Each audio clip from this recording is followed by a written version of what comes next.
Yeah, thank you. Thank you. Right, back in action then, ladies and gentlemen. Thank you so much for fixing that. So, the meeting is audio recorded by the council, so please be advised of that. As agendas are now viewed electronically in the main, please will members and officers refer to the page numbers from the published agenda pack to assist everyone present to find the appropriate information. There is not expected to be a fire alarm, but should this happen, please follow the Democratic Services officers and they will lead the way. Could I ask if there are any apologies or substitutes, please? Helen. Yes, so today we've got apologies from councillors Philip Ham, Peter Sieb, Tony Locke and Mike Murphy, and we have substitutes Councillor Sue Osborne for Philip Ham, Claire Sully for Peter Sieb and Tim Curley for Tony Locke. There's no sub for Councillor Murphy. Thank you. Okay, thank you very much. Are there any declarations of interest, please? No. The minutes of the previous meeting have been circulated. Can I take them as a true record, please? Are there any matters arising from them that anybody wishes to raise at this point? No. Thank you. You will be aware that after the last meeting, there was a workshop, which, although it was not a formal meeting and therefore not minuted, some of its conclusions are noted on page 26 of our papers today. So if you wish to refer to that, and we will probably touch on it when we get to that item. Okay.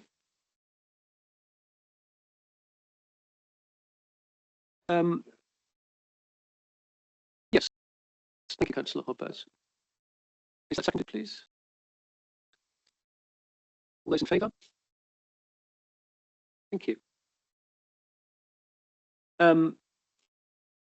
Agenda item 4 is public question time. Normally, we would take public questions at this point, but the public questioners today, Mr. Orr and Mr. Bean, have specifically asked that they have their questions heard immediately before the item under consideration, which will be item 6. So immediately after the lead member and officers have presented the report, I will ask Mr. Orr to ask his question, and then that will be responded to. And then I will ask Mr. Bean, who is online, to pose his question, and then that will be responded to. And then we will move to the member debate. So I hope everyone's clear about that procedure. Okay, thank you. And agenda item 5 is the Scrutiny Corporate and Resources Work Plan. So this is on page 19.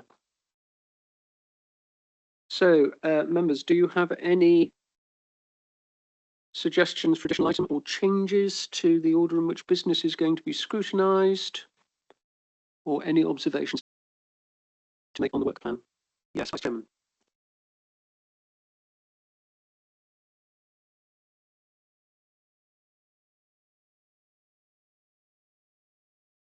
Yeah, sorry, don't want to sound like a broken record here, but I'm still waiting for LCNs and localities to actually get onto the work plan. I think it's been over a year now, and we're still not able to know when we can have a debate or consider proposals that are potentially coming forward on that. I wonder if I could just ask you to comment, Mr. Waldridge. I think that will be part of the October item on local devolution. I think that was certainly the intention, Chair, but I think it's helpful certainly to follow up with other officers in terms of a bit more detail around what that local devolution update comprises. I know quite a number of members of the committee were keen to look at proposals around our existing local community network arrangements and how that forms part of our localities working. So we'll take that away as an action to at least be clear in terms of the scope of that item, so that it certainly matches what the members of the committee want to see.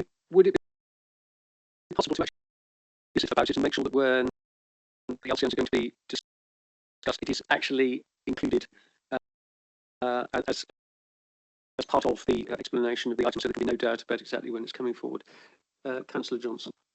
Yeah, just to say, at our last meeting, I know there were some comments saying that local devolution sounded very different from work on localities and LCN. So we haven't had the clarity as to how it came within local devolution, and I think members felt that it was quite a different aspect that they were wanting to look into.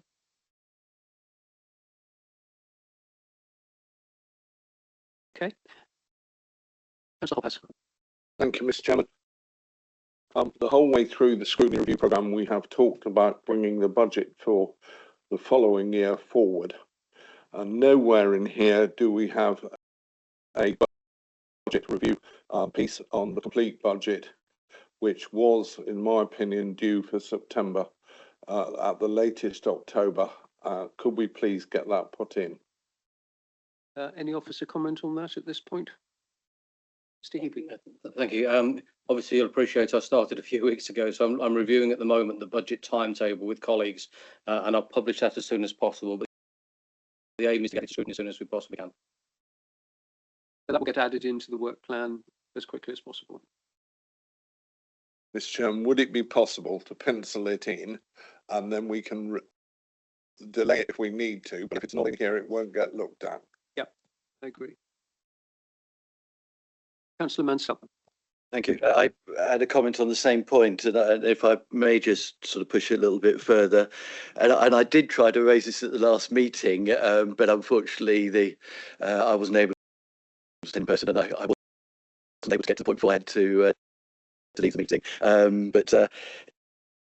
So I think that it is the same thing, and if I remember correctly, what I was going to raise last time, and it very much is in the same vein as Henry's just covered. There has been an interest expressed and discussion that scrutiny committees would like to be involved earlier in the options coming forward to the budget, and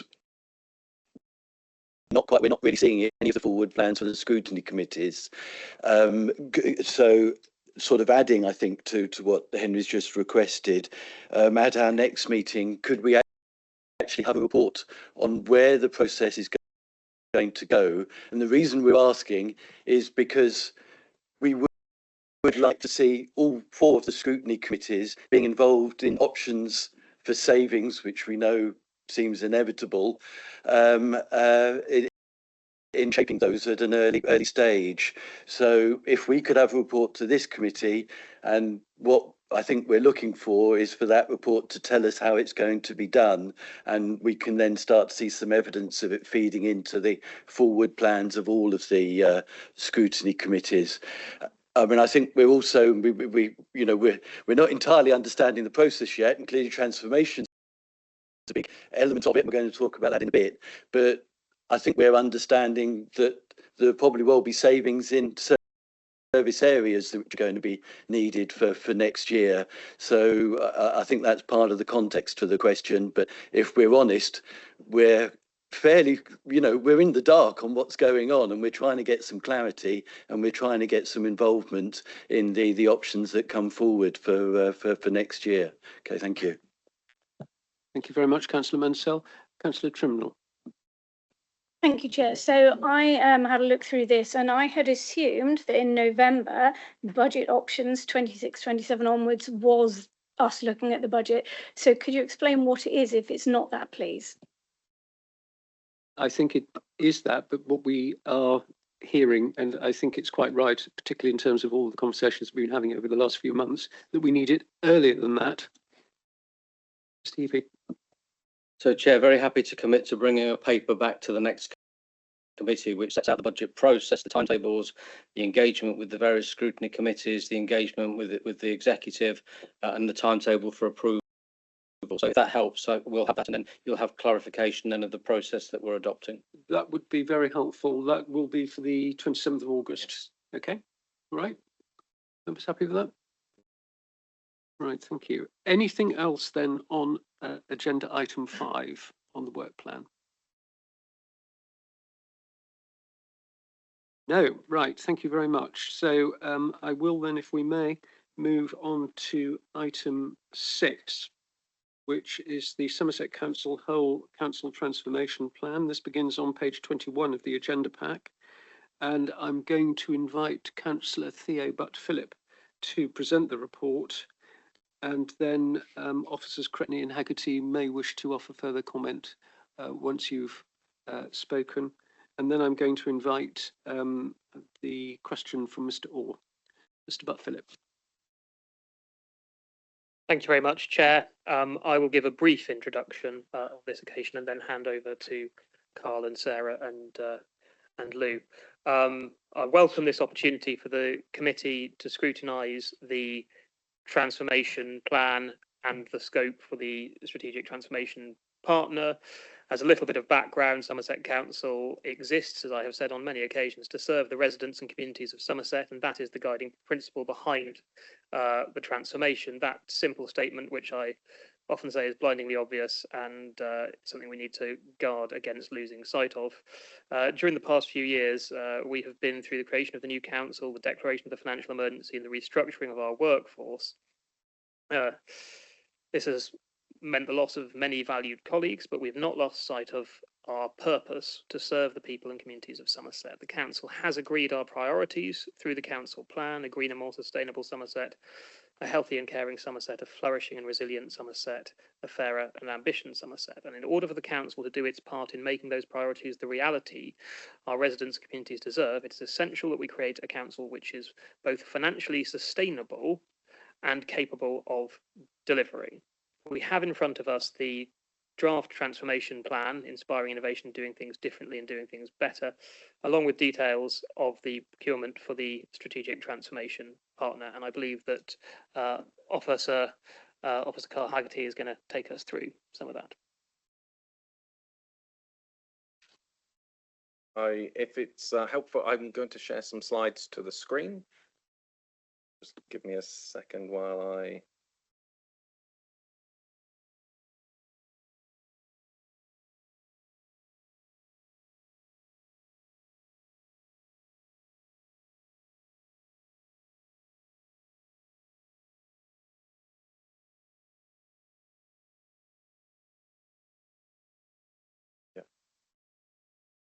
Just waiting for that to update on the screen. Not doing the same as... Oh, God, let me stop sharing and do that again. Sorry, apologies. There you go, it did it. Oh, there's a lag. Let me do the same again. Rather than share your screen, it's better to be in. Yep, there we go. It should do.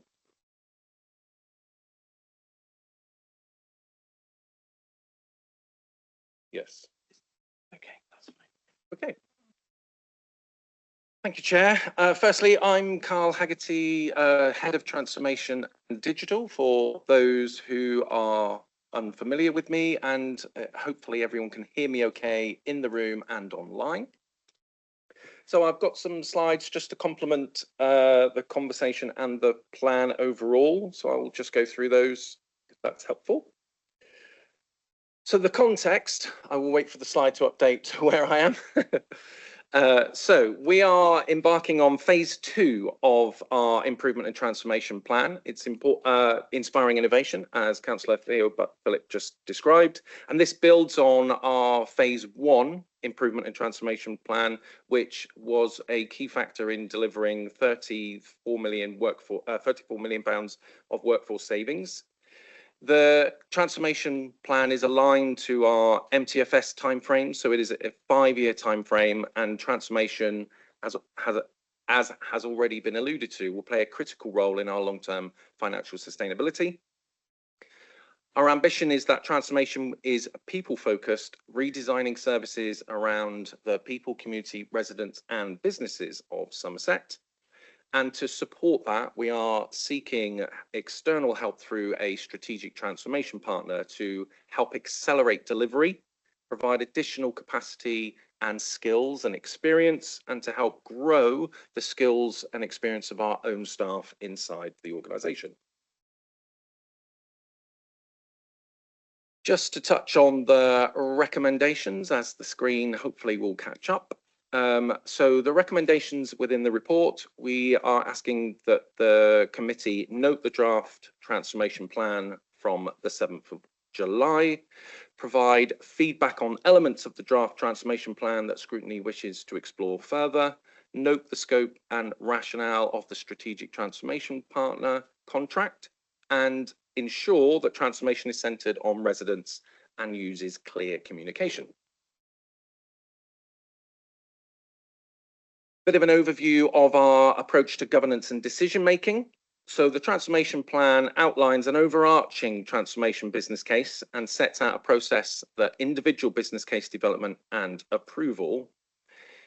The intention is that each change and transformation initiative will have its own individual business case that will go through the existing organisational decision-making processes. Governance and assurance for the programme will be delivered through a combination of officer and member boards with regular reporting linked to the new corporate performance framework. And our approach to the procurement of a strategic transformation partner is following the open procedure under the Procurement Act. For those who might be interested, that closes today at 2 p.m. There will also be appropriate contract management arrangements in place that will align with the overall governance approach of the programme.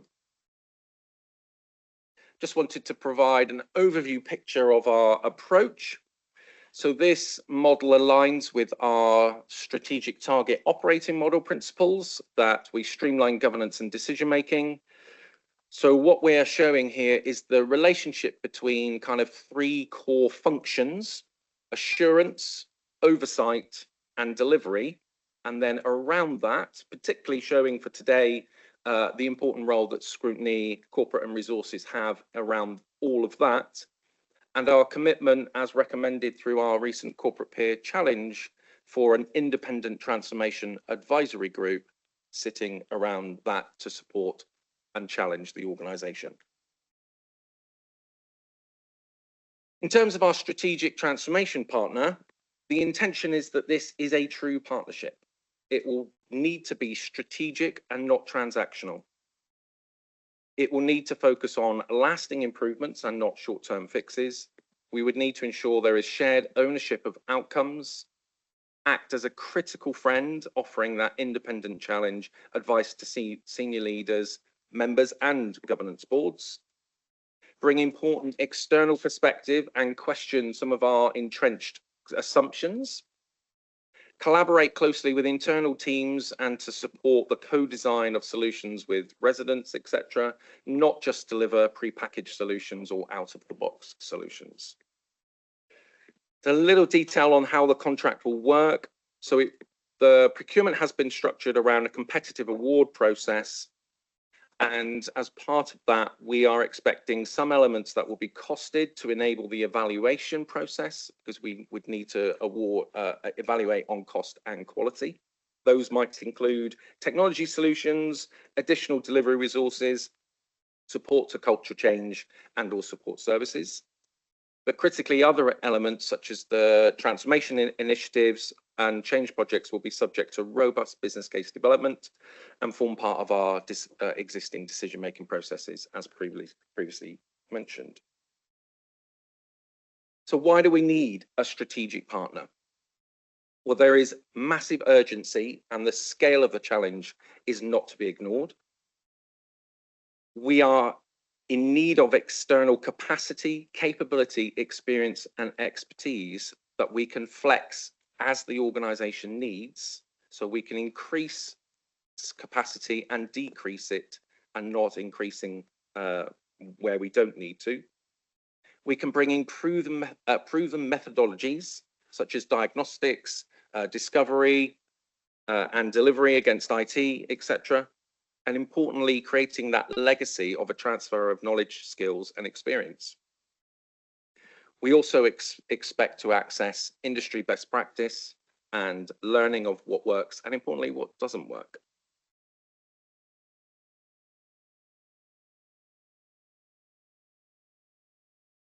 I'm just sharing a high-level overview of the scope and requirements for our strategic transformation partner, covering importantly the assurance and review, so helping us be assured that any project and change and transformation initiative is actually able to deliver and provide confidence that we can deliver those savings that we need to make. Help us with our opportunity identification, bringing that external experience from where a potential partner may have previously worked and or industry best practice, ensuring that we can analyze against our baseline data, etc. And importantly, the delivery and implementation, complementing existing staff and working alongside existing teams. Engagement skills and capability development, supporting the design and development of our council-wide cultural development program, supporting leadership development, etc. Core program support alongside existing staff and helping to support the development of a future council model. So also want to just be clear about what a strategic transformation partner is and what it is not. So what it is a true partnership approach. This is one which works with our team. The strange echo in the room. I'll continue if that's okay, Chair. Flexible and tailored, supportive and embedded alongside existing teams, incredibly focused on outcomes, encourages that organizational learning and skills development, gives honest feedback to the whole of the organization, including yourselves as members, and co-designs and supports the co-design with people. It is not intended to be a traditional supplier who works in a transactional way, delivering predefined outputs. So, and not a fixed model implementer. We are not expecting someone to come in and tell us what we look like in 5 years' time and deliver against that model. We do not expect a partner to be detached and external to ourselves and the teams. We do not expect quick fix only approaches.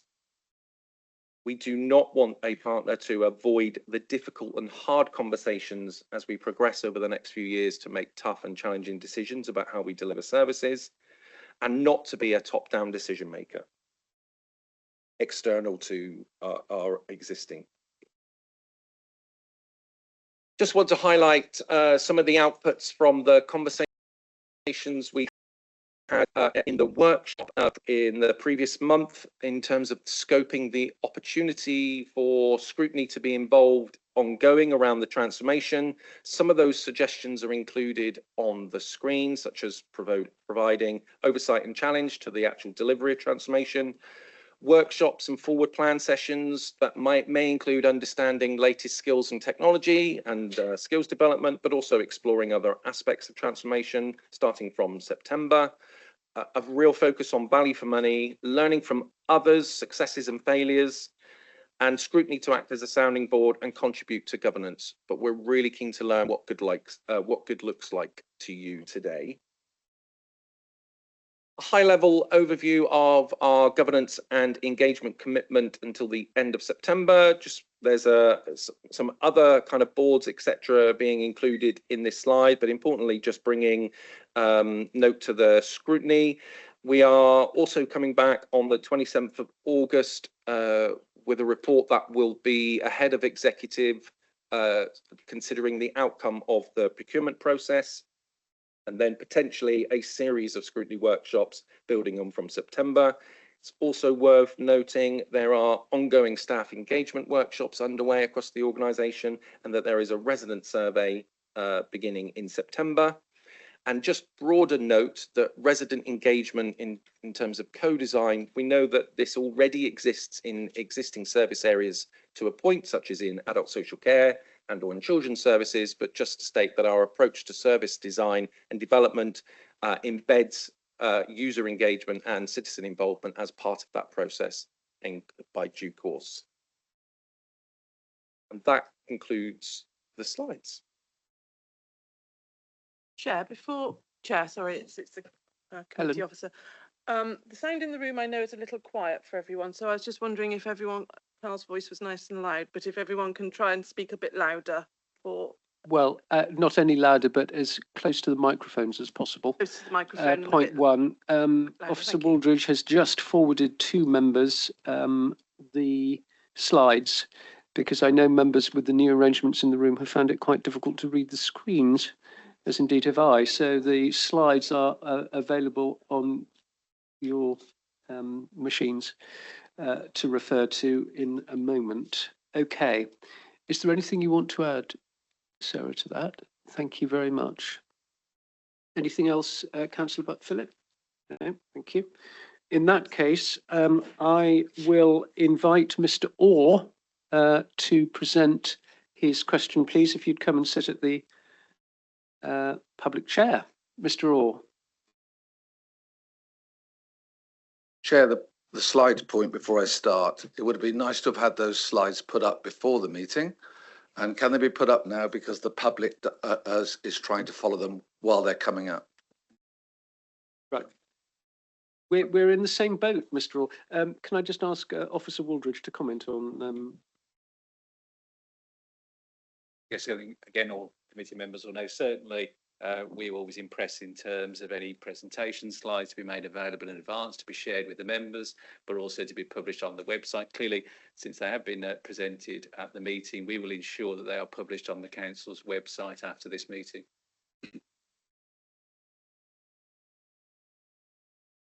Sorry, just to, if you don't mind me just getting a bit more clarity on that. The recommendations differ on those slides from the recommendations in the paper. Does that, what is the impact of that? Slightly, but enough.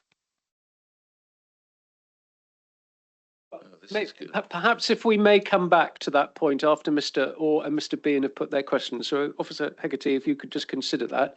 Mr. Orr, would you put your question, please? Thank you, Chair. This meeting is the scrutiny equivalent of shutting the stable door after the transformation procurement horse has bolted.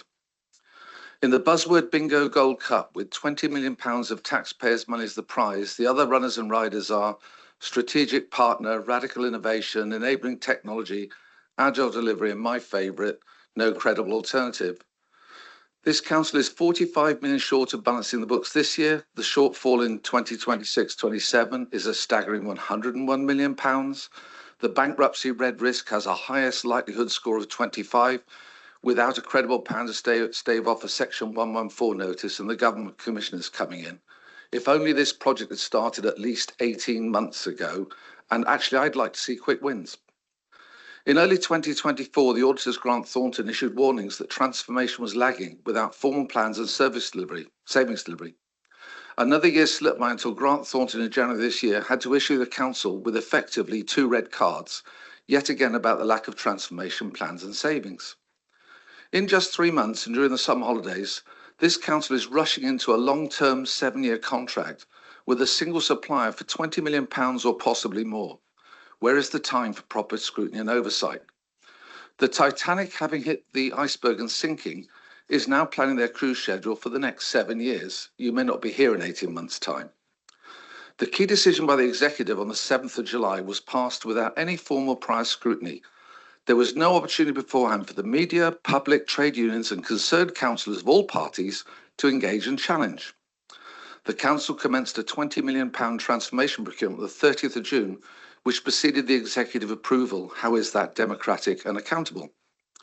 How many more failed transformation programmes like South West 1 and 2 Ignite programmes should the taxpayers of Somerset endure before councillors recognise that well-meaning aspirations are no substitute for plausible plans and actual delivery?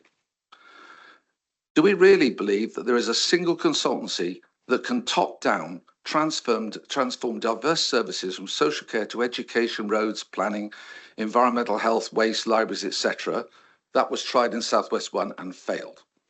This new council inherited at least 4 systems and processes for each frontline service. The commercial best practice, basically business as usual, of eliminating post-merger duplication costs and middle management overheads through having a single system for each service eludes this not so new unitary council. And I note how late Revs and Bens are running. A multi-sourcing approach running in parallel, whereby each frontline service engages with sector expert suppliers to implement single best of market systems alongside streamlined processes and efficient teams would have a good chance of swift success. It also avoids betting the house by gambling on a single supplier appointed in haste. Thank you, Chair. Thank you very much, Mr. Orr, and thank you for keeping so much to time. So I will ask Councillor Butt-Philip to respond to that question, please. Thank you, Mr. Orr. Your interest in this subject is consistent and I'm certain sincere. Many of the points you raise have been responded to on numerous occasions and in numerous forums, but I welcome this opportunity to clarify where we now are in the decision-making process. The whole council transformation plan, which this scrutiny committee is looking at today, was agreed at the executive earlier this month. At the same time, the executive endorsed the decision to go out to tender for a strategic transformation partner. That is not a decision which needed the formal agreement of the executive. The decision which will need formal agreement from the executive is to appoint or not a specific partner. That will come before the executive in September, and I am anticipating it will come to the scrutiny committee next month. There is plenty of time and opportunity for the scrutiny committee and for any other stakeholder to scrutinise the decision on the appointment of a strategic partner. The executive formally endorsed the principle of an appointment in early July and will not be agreeing to any definite appointment until early September, if indeed an appointment is made. The scale of the cross-cutting nature of the work needed and the pace required mean that a single overarching contract was deemed to be the best way forward. However, we have remained open to consortium bids and have been clear throughout the procurement process that this council will retain the right to use other providers for individual pieces of work as appropriate. Thank you very much, Councillor Butt-Philip. We will now move on to the question from... Oh, yes, okay, thank you. The question from Mr. B. And Councillor Lotion. Thank you, Chair. I know on the agenda later we have council tax reduction scheme and we will be hearing from the officer, Sean Warren. Yep. I just want to make the point that the council tax, the whole Revs and Bens project is running to time. It is a huge project. It is an immense responsibility for this council, but it is running to time, as we will hear later. Okay, thank you very much. So we will now have the question from Mr. Bean, who is online, I hope. Chair, I don't believe I see Mr. Bean online, actually. Are you there, Mr. Bean? Not showing up as online, so possibly could you read out his question? I can. You have it there, I believe. I do. Right, well, if Mr. Bean is not here, I will do my best to read it in under 3 minutes. My name is Nigel Bean and I've been elected branch secretary at the County Council and this unitary council for 25 years. I was representing my members during the controversial South West 1 transformation contract and during transformation in this new council since vesting day. I left this council in May when the redundancies were made.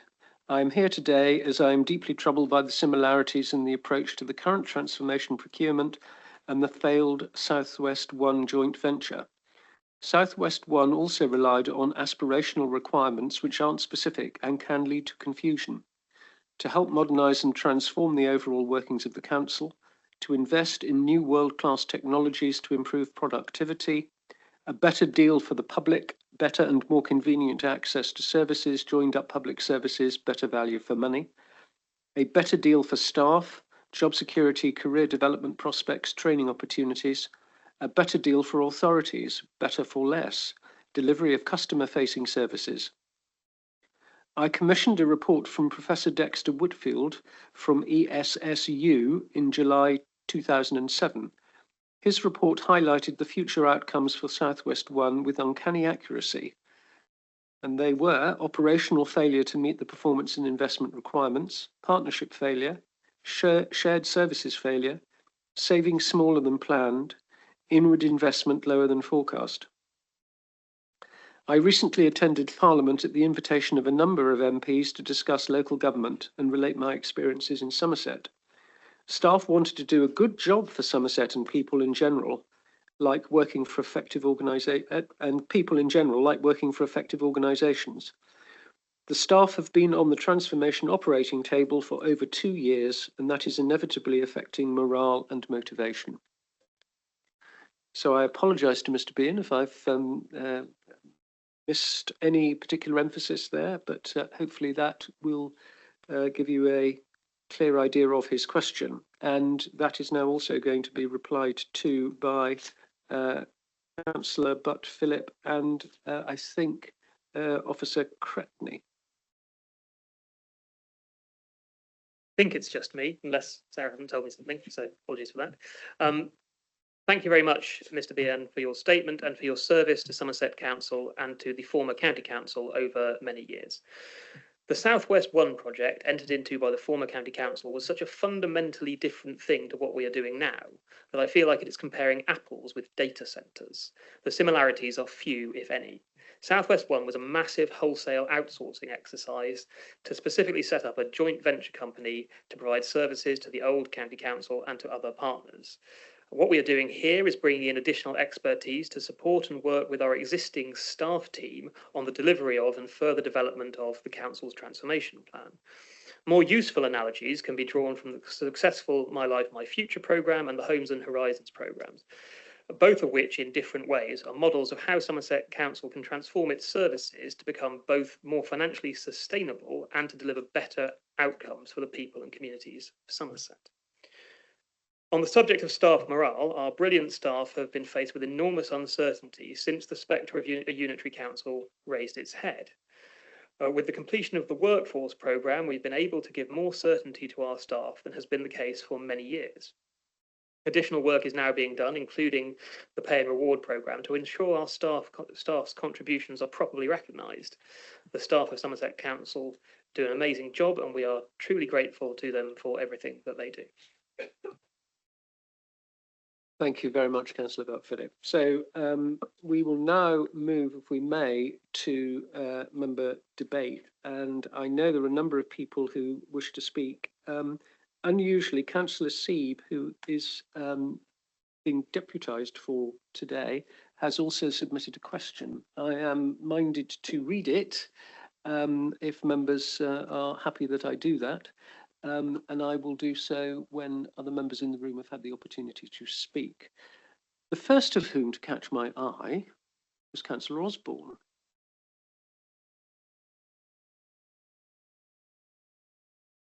Right, best to get the correct button. I raised a number of questions which I did submit in writing to you, Chair, and I think I copied it to the officers as well. I don't propose to go through the whole list because I'm interested to hear what others have to say. But one of the things that I omitted was looking at the report, which I can't bring up at the moment on my screen, simply because my computer has decided it's going to do a very heavy duty update. But nevertheless, when we looked at paragraph 25 to 26, they actually read like very active recommendations. And I felt that maybe we should have been looking at putting those as actual recommendations in terms of being far more active. Spoiler alert here, we are actually looking that Scrutiny does a lot less noting and consideration and perhaps making far more robust recommendations. And I think paragraph 25 and 26 put together, maybe in a slightly different form of words, would actually enable us to actively do that. Because what is the reporting plan going to be? Informal workshops are all well and good, but as has been noted, how is that going to be reported back to other committees, and how is it going to be reported back to our colleagues and the public? So I will just leave that one there with you, Chairman, because I would like to see those two paragraphs elevated into a more active recommendation. I have to say I'm not happy with suddenly being thrust with a whole new paper and a whole new set of recommendations, which don't read according to what we had in the paperwork. It doesn't feel right. It doesn't give us a chance to do our job properly. And I have to say that I think those recommendations, as per the slide that you put up, seem weaker or less robust than the recommendations we had in the original paper. And there are a lot of questions around this. I didn't see Professor Dexter Wakefield's report. Interestingly enough, there was never a lessons learned report on Southwest One. You try and deny any similarities, but there are some things that are transferable because you are looking at working in partners. I'd also like to know, we are looking at saving something like, if you add 45 to 108 million, which is what we're looking, or 101 million, which is what we're looking at saving over an 18-month period. How are we actually going to do that? Because large-scale recoveries, from what I found from a very brief scan, are typically for larger organisations 10 to 50 million annually. Depends on size and complexity, of course, but that's what most of them were doing. Even the most optimistic came out at somewhere around 100 million. And that was over a number of years and with a very clear payback in there. I don't think we've talked about payback anywhere at all. So I'm really concerned. Yes, we're looking for a transformation partner, but it feels like we're also looking for a miracle worker as well, because that is one hell of an ask. And from what I can find so far, no one's actually done it in 18 months. They might do it cumulatively over a number of years, but not over 18 months. Smaller scaled service-based digital transformations, such as the Foundry, which you reference. I did find a wordy report, not an awful lot of numbers. They're usually looking at around 500,000 to 5 million per annum doing those. And they usually look at a cumulative payback period of 3 to 7 years. So how long are we going to be looking at? I know there's a lot of variation in there. Even I think it was West Northamptonshire, theirs was over a number of years, and I think it went back quite some way, probably to about 2018 when they first formed. They got there, but it's basically from there till now. Have we got a clear financial business case? I haven't seen it in there yet, so I look forward to seeing that. I'm surprised that we weren't provided for this work with Appendix B from the executive papers, which goes into a lot more detail about the transformation partner and what we're looking at. I don't know whether that was sort of missed or why that was missed, because I think that would have been helpful to have had for this debate, even though, again, it's bolting the stable door, locking the stable door after the horse has gone, not just into the next parish, but into the next county as well. Simply because the closing date is actually today. So any discussion we have on that is probably academic, because the closing date for the tenderers is today. And it would be useful to have an update as to how the process has actually gone to date. So how much interest did we get? Of those that were interested, how many actually went further, made further inquiries? And probably as at nearly 11 o'clock today, have we had any bids come in? And are there going to be any bids coming in before closing deadline today? Would be useful to know how that process has gone. I think I'll shut up there at that point and see whether anyone else covers some of the stuff that I've done. Thank you very much, Councillor Osborne. Could I just address one point, which is the recommendations? You're right. The recommendations that are printed in the paper are different than the ones that have appeared on the slide. But in these circumstances, the ones that are published in the paper are the ones that have to take priority, are they not, Mr. Waldridge? They are, Chair, unless the lead member wishes to suggest there are any amendments, which I don't believe. If anything, I mean, perhaps the lead officer might want to say, I'd suggest slide 3 is perhaps more a key summary of the proposals in the transformation plan rather than actually key recommendations. So it's more likely to be a typo, but that would be my suggestion. And just a final point, just while speaking, just because Councillor Osborne made reference to Appendix B, I can see Appendix B certainly in the papers that went to executive, and again that might be something just to raise in terms of it hasn't come to this. Just again in terms of a response from officers in terms of the opportunity for this scrutiny to consider the points around strategic transformation partner, because clearly there are further opportunities with this committee and its meeting in August as well, ahead of any proposed contract award. Okay, can I just say though that the key difference, I think, with the recommendations that are printed are asking us to consider and review items, not just note them, consider and review. And so that is a much more proactive thing that we have to be doing today. But the third one, which did appear on the slides, and this was something that when we had our workshop, which just to remind members was us discussing how we wished to go about scrutinising this rather than actually embarking on scrutiny at that time. One thing we did say we wanted to do was to make sure that the transformation was centred on people, on residents, and that it was well communicated. And I think that point is worth actually adding to our recommendations to ensure that transformation is centred on residents and uses clear communication. So I think that is important, and that is worth us adding to the printed recommendations that we have before us this morning. Councillor Osborne, you want to come back? Just to come back to you on that particular workshop you refer to, Chairman, was actually organised at the very last minute as an afternoon session, just purely for the scrutiny members that were there. There was no opportunity really given for anyone else to go along and sit in on that or observe. So for some of us, we're still a little bit in the dark as to what the nature of those discussions are.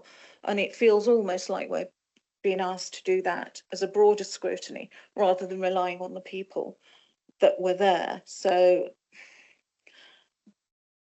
hopefully we can correct that now, because this is in the public domain. Indeed, as I say, Councillor Osborne, I mean that workshop, and it is made quite clear in the as you referred to it, paragraphs 23 to 26. It was the day after an all-member briefing taking place the afternoon before. Those of us who happened to be on planning west weren't able to attend that all-member briefing the day before, so I'm afraid we weren't privy to what you the rest of the members heard then.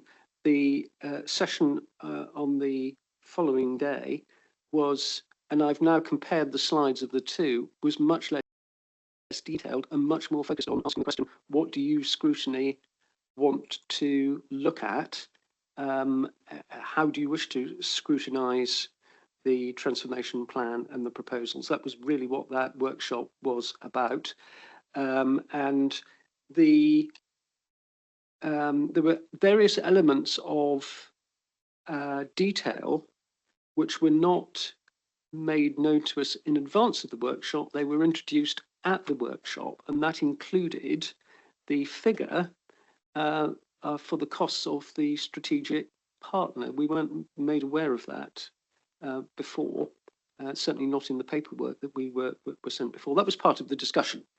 But you will see that the paragraph 24 is I think, a reasonably good, if brief, summary of the discussions that we had. But the one thing, and I know my vice chairman was very conscious of that, when the figure was made known to us at that workshop for the strategic partner costs, there was a lot of concern expressed about it, and that perhaps has not made its way into this paragraph as fully as it could.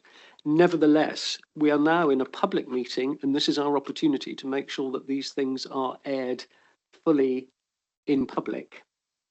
Councillor Osborne. Thank you, Chairman. I don't think in all the paperwork I've read, I know there's something in one of the tables, I think it's table 1, no, table 2, I think, where you give a breakdown of the budget. Yes, and I think it's table 2. I'm flying blind at the moment because I've only just got my programme back, so just bear with me, please. But there is a particular table which shows redundancy costs, LGL, etc. I think Dawn's got it, she's nodding. And there is a total of 40 million in one column, 43 million in one column, 45 in one column, and I think something like 30 something in another. The total sum is 77.118 million. Is that total? So out of that, what exactly has been allocated as a budget for the transformation partner? And we should also remember it's a budget, not a spending target. And how much is for the rest? How much is for redundancies that are possibly carried over from phase one? And how much is for a complete redundancy? How much for the investments and all the programs, all the training? And is that sum of 77.118 million referred to in paragraph 19, I believe, is that just for 26-27, or is that for the whole 5-year lifespan of the programme?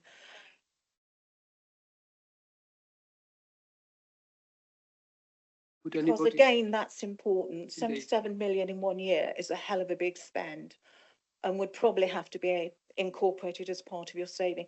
If it's over the 5 to 7 year span of the contract, it puts a slightly different complexion on it. But I think we do need clarity on all of that. It sounds like you had clarity at that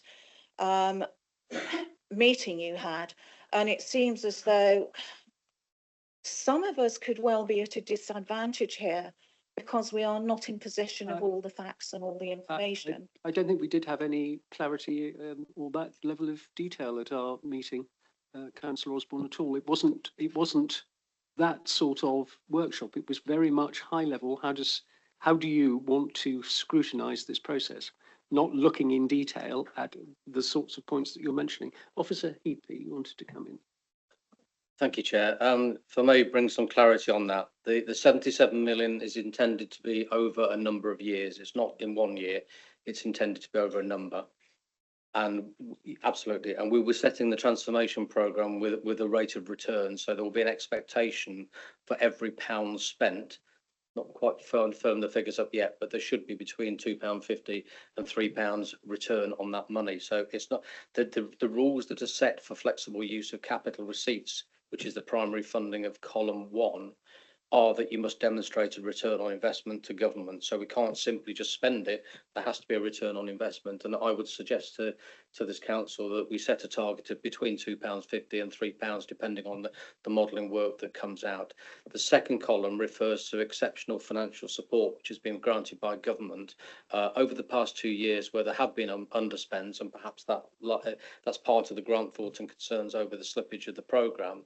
So 20 million was initially moved across from 20 from 1 year, and there'll be another 12 million from the next year. So that's rolling over from previous years. So that's not new money, it's just a rollover of existing funds. So that total of 77 million then will be available over a number of years to fund the programme with an expected return on investment.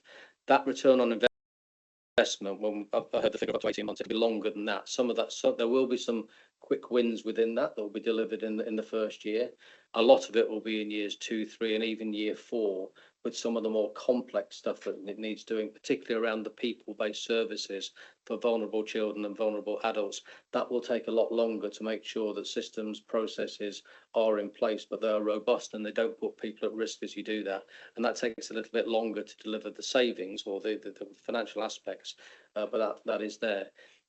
On the budget set aside for the transformation partner, I won't comment on that today. Officers won't comment. We're in the middle of a tender process which closes, so it will be inappropriate to make any comments on that today. But what I would reiterate is points that members have made, is that transformation is about better outcomes for residents and businesses. When we talk about savings, we talk about cutting services, we talk about stopping doing things. That's the negative side of local government. The positive side of transformation is it's a chance to use new technology, new processes, looking at management structures, ways of streamlining things, looking at good practice from other local authorities, which is why a transformation partner can bring in that skill and experience. looking at that and applying it into the Somerset situation, what works for us in this authority. And it's a positive agenda because it's about providing those better services to residents, to businesses, to the vulnerable, but doing so at a lower cost. So the cost is the secondary part of it, but we automatically will build that in as part of it. So I'd urge you to look at transformation that's slightly different from the kind of savings proposals that you'll see. In reality, for this budget round, you probably will see a bit of both. There'll probably be some element of we need to stop doing things. I mean, the fundamental equation is that we're spending more money than we're getting in. That's it. And that can't sustain. So we have to either reduce our spending or increase our income. They're the two options we've got. Sorry to put it so simply, but it is that. And actually, both savings and transformation have a part to play then in that equation. But my job while I'm with you is not to look back at how we got here. It's to look forward about how I can put in place, when I eventually leave you, what will be our plans that show that we're a financially sustainable and balanced organisation, and stop government from potentially looking over our shoulder to say that we want to have a good look at what Somerset are doing. We need to control our own life and our own agenda, and I'm confident that we can do that with the plans that are there. Right, thank you very much. I'll now move on, if I may, to Councillor Trimnell. Thank you, Chair. So firstly, I have a point to make, which an itch to scratch, as it were, regarding the presentation stroke workshop that we were invited to at the end of the last meeting, or for the afternoon of that meeting. It was literally advertised as such. I had a commitment which I owed a favour. Someone had taken my daughter to the airport. I owed the collection run afterwards, but I could have asked somebody else to do that had I known how important this was. Had I known that this wasn't just a sort of a presentation and a bit of a chat, but actually something where we were trying to shape how we were going to monitor, watch, and scrutinise the transformation programme. And I think Mr. Orr made reference to that in an email as well that I saw, that perhaps it wasn't made clear enough just how important that meeting may have been to us, and so I regret that, because I made the choice not to attend, and I wouldn't have made that had I been in the possession of the facts. So I've got a couple of questions. On page 29, paragraph 30, talks about the flexible use of capital receipts. It talks about the 24-25 money being carried forward, subject to MHCLG approval. And I wondered whether or when we expect to hear the approval of that use of the money, and what we do if they don't approve that. I also wanted to know on page 31, paragraph, hang on a minute, 36. It says that we would normally have used existing frameworks, but those are due to expire. And so therefore we're using an alternative. And I wondered whether that put us at any kind of disadvantage in any way. So I just wondered, because that's a sort of an area I'm not massively familiar with, and I just want to know what that actually looks like, what it would have looked like, what will be the differences, and will it all be fine? Overall, I think on the process of transformation, I wanted to know if you were confident that we will find a transformation partner, because it's a massive task, and as Councillor Osborne said, you know, but it's probably bigger than anyone else has asked for before. So are people going to look at it and say, yeah, I'll take that on, or are people going to be risk averse and say this isn't going to look good on us to commit to doing something that we can't do? And I wanted to know about council tax. Are we looking to increase council taxes? We talk in the presentation about our brilliant residents. I think are they going to be stumping up some of the cost towards this? And then the final thing was on page 68. So I had a briefer look. I have to say it was a briefer look through all the listed items around that area. And three of the things that caught my eye were the review of winter treatment service delivery, the highways lighting review, and the review of highways inspection activity. They were just three that jumped out, and I wanted to know, is this a way of saying those are areas that we're looking at making cuts to? Thank you. Okay, thank you. Those points were noted, unless anybody wishes to respond to them immediately. Yes, Mr. Heapy.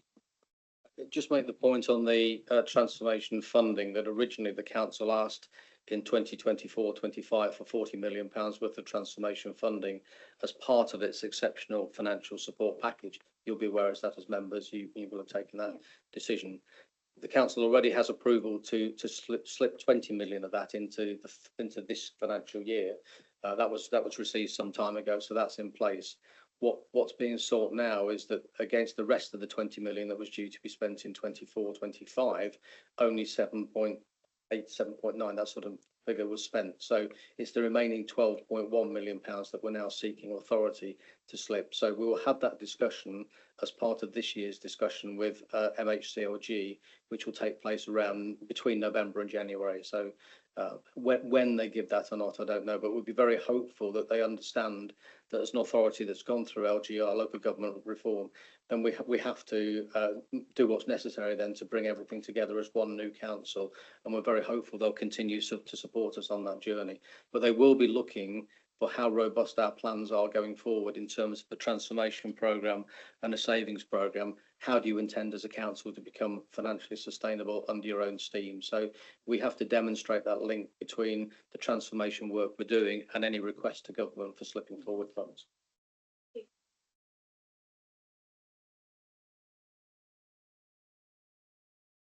I had some other questions. If there aren't any answers, and I get that there might not be.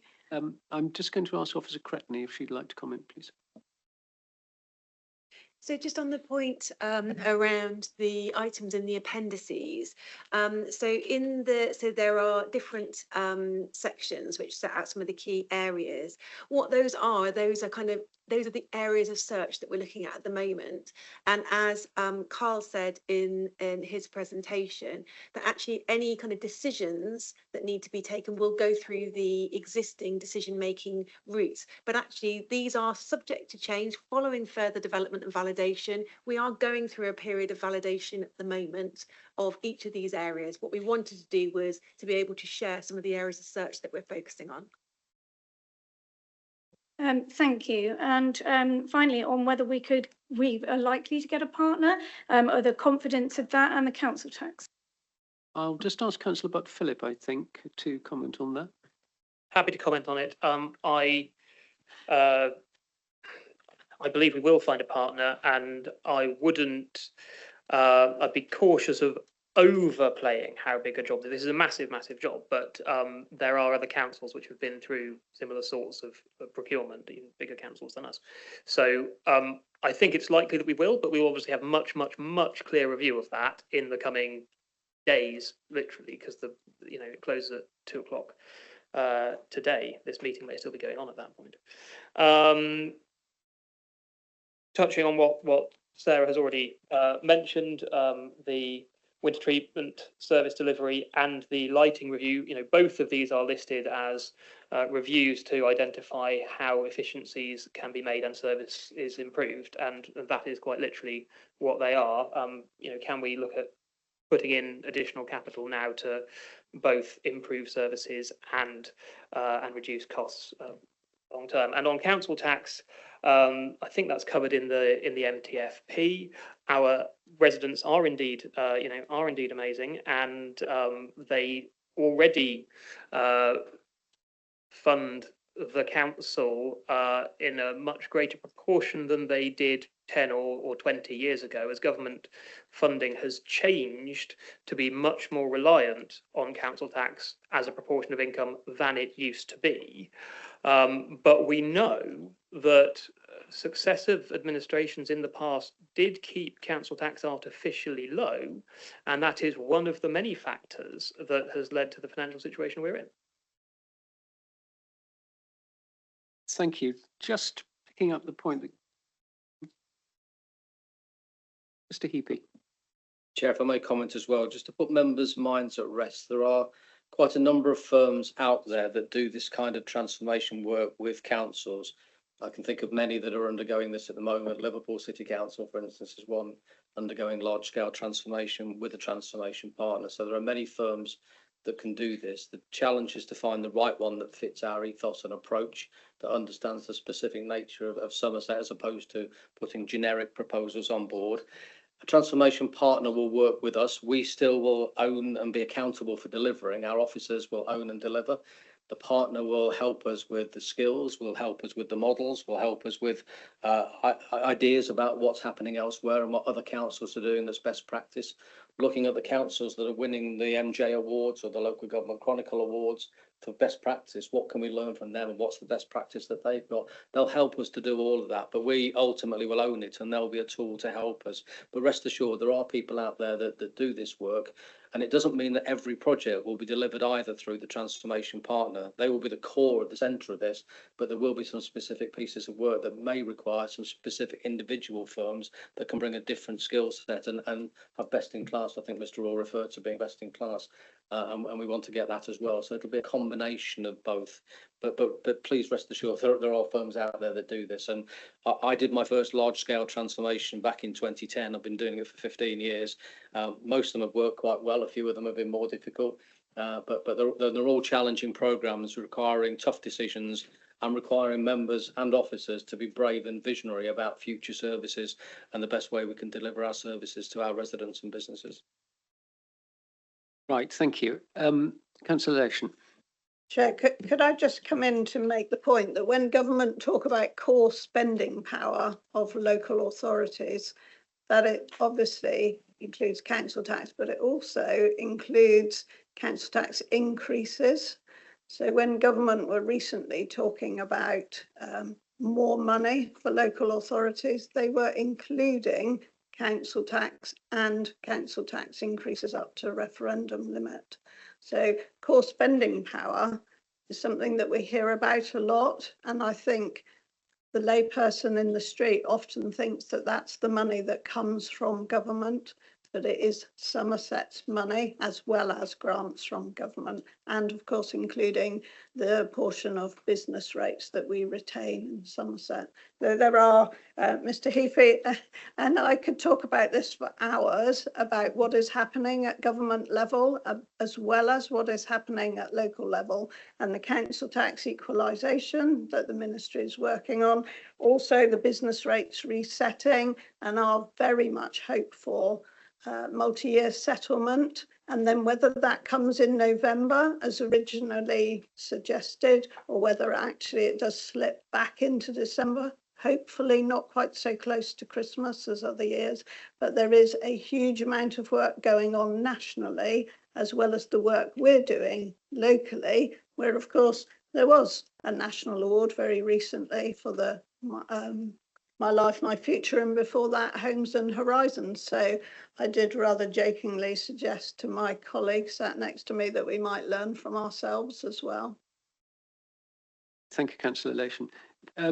Could I just address again the nature of the workshop after the last meeting on the 26th of June? All members of this committee were sent the evening before an email. As you are aware, there is a presentation workshop tomorrow, immediately following the committee meeting in the Luttrell room. The slides being presented are attached here in case you wish to review them in advance and prepare some questions stroke thoughts. And the slides were high level and consisted of the 5 component parts of transformation. How is it going to be different?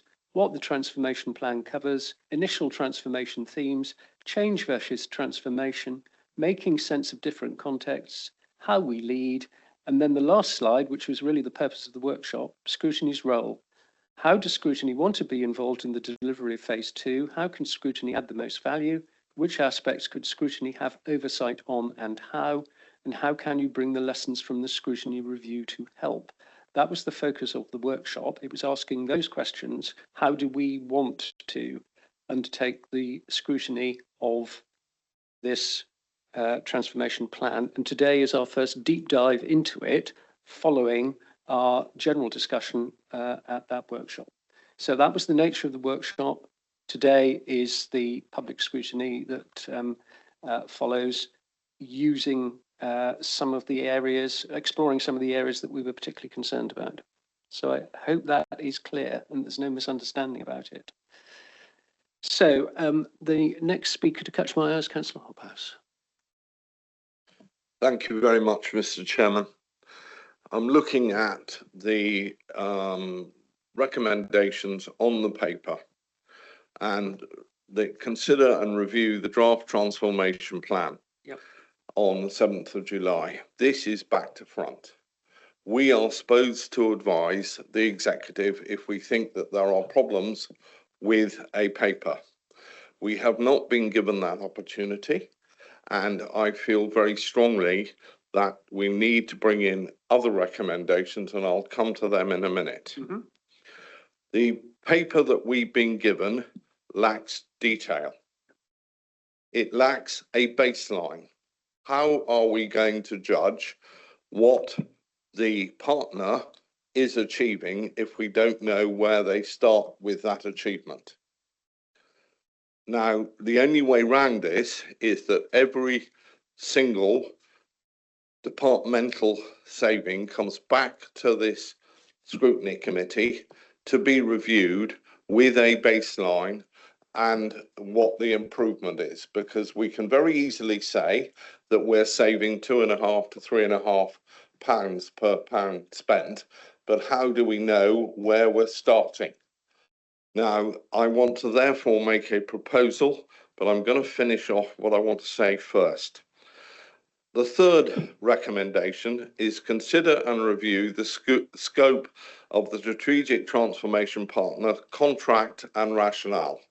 Now, we've had explained to us the rationale. Apart from the executive, nobody in this room has actually seen the contract, and we are asked to recommend on it.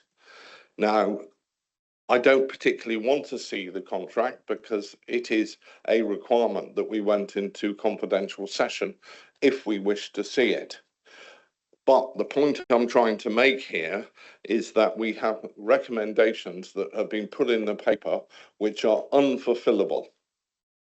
And I feel very strongly that we need to put a fourth recommendation in, please, Mr. Chairman, and I'm proposing this, that every single line of saving comes back to this scrutiny committee with a baseline and the savings that are in detail for what they will achieve compared to that baseline. And I fully accept that on the moment on transformation, we are trying to be top, trying not to bring too much detail in to get the partner to look at it. But I was involved in Southwest One. I was involved in South Somerset's failure. I wasn't involved in Taunton Dean's failure, but on both of those district council transformations, we accepted without the detail a partner coming in and looking at what they were doing, and they completely destroyed South Somerset's planning service. And I fully accept that we are not talking detail at the moment, but I am proposing that from now on, after we have appointed the partner, that the saving blocks are brought back to here in detail so that this scrutiny committee can scrutinise them before they're actioned. Can I have a seconder for that, please? Right. Thank you. Right. Well, look, I'll come back to that then, if I may, Henry. But thank you. So you're essentially asking that be added to the recommendations. We'll discuss that as we go. Councillor Sully. Yes, please. Can I ask a question? Can I be in the when you've gone through everyone? Can I ask a question, please? That? Yeah. No. About generally. Generally. Okay, I've that's been fine. trying to grab your attention, but obviously you're busy. The next speaker is Councillor Filmer. Thank you. I did have a number of questions, but a lot of them have been addressed. Mr. Heafy addressed the issue relating to the transformation partners and the availability of those, because I must admit, I'm not sure how many of them were out there. So that was helpful to know. Councillor Hobhouse has just nailed most of the other things I was going to say, but one question, if I could, on detail.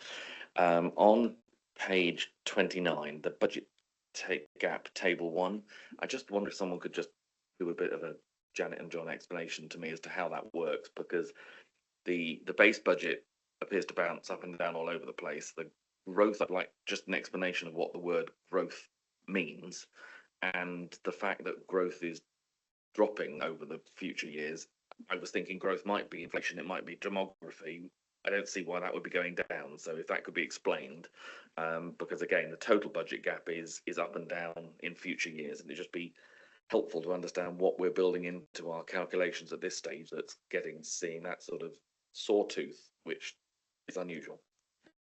Stevie.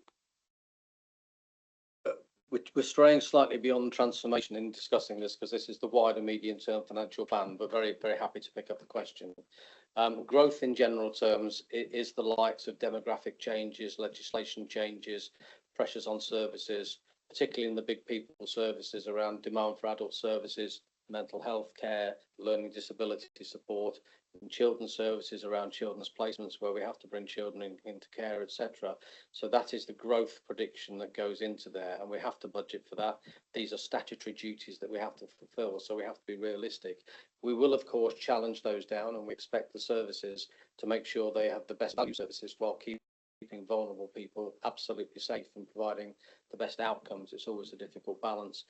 It tends to be that looking out 2, 3, 4 years ahead, it's a bit more difficult to predict where growth is. So you tend to find in any council budget, and I would challenge you to look at every single council budget up and down the land, and you'll see the same trend in growth, that it's larger in year 1 than it is in year 2, and in year 2 and year 3, just because you can't predict necessarily where that demand's going.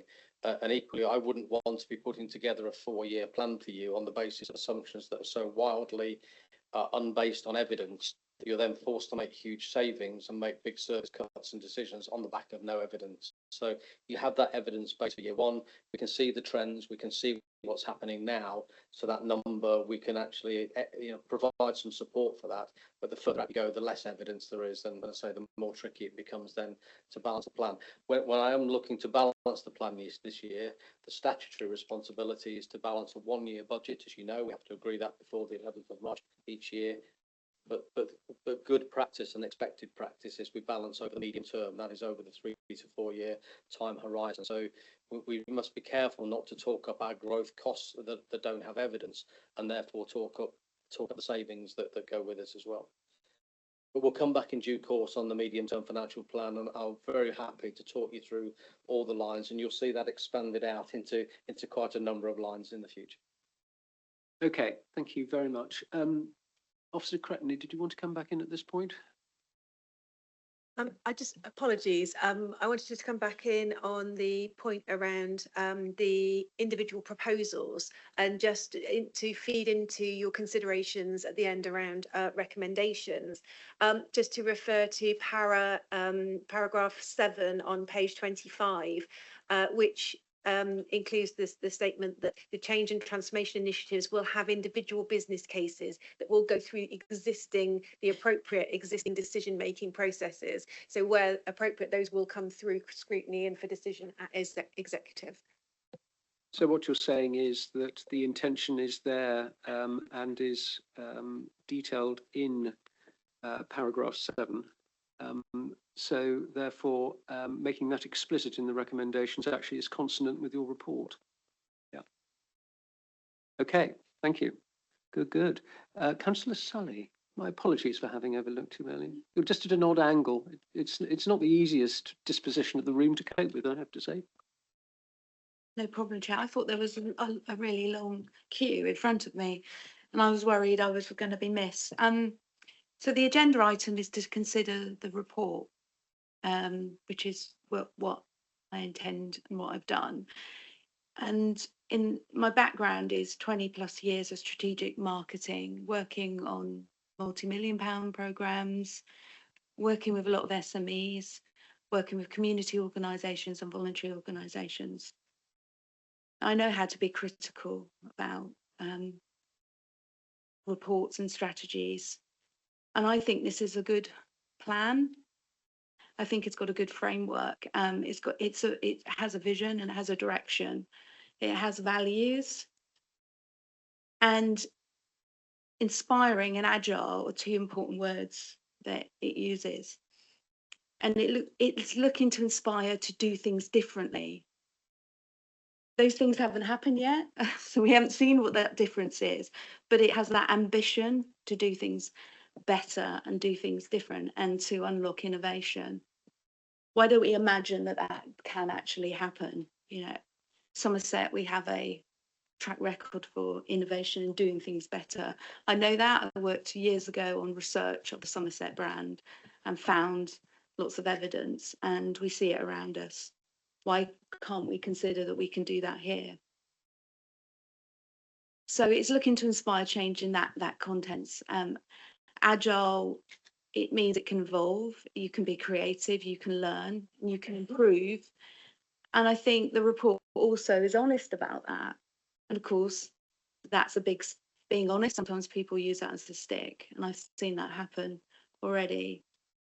The report recognises that we need external expertise and to embed it and learn from that, which I think is refreshing. I've been that external expertise. I've worked with organisations, I've worked on things that have been successful and things that have not been so successful, but you have to learn from that and you have to move, you have to constantly move on. I do have a question.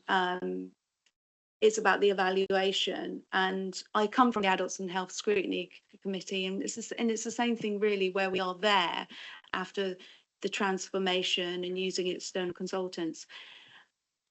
My question about evaluation is, how are you going to ensure that you provide lived-in experience? I think that's what we need to do more, the lived-in experience of transformation, what it actually means, and that external resident optics and lens on what these changes actually mean. And that's when I think when we're and that should obviously be ongoing. We've talked about quick wins, but it should be throughout the process of transformation. So I will be the first to raise if I don't see enough of that. I want to hear real voices, what these impacts have on people.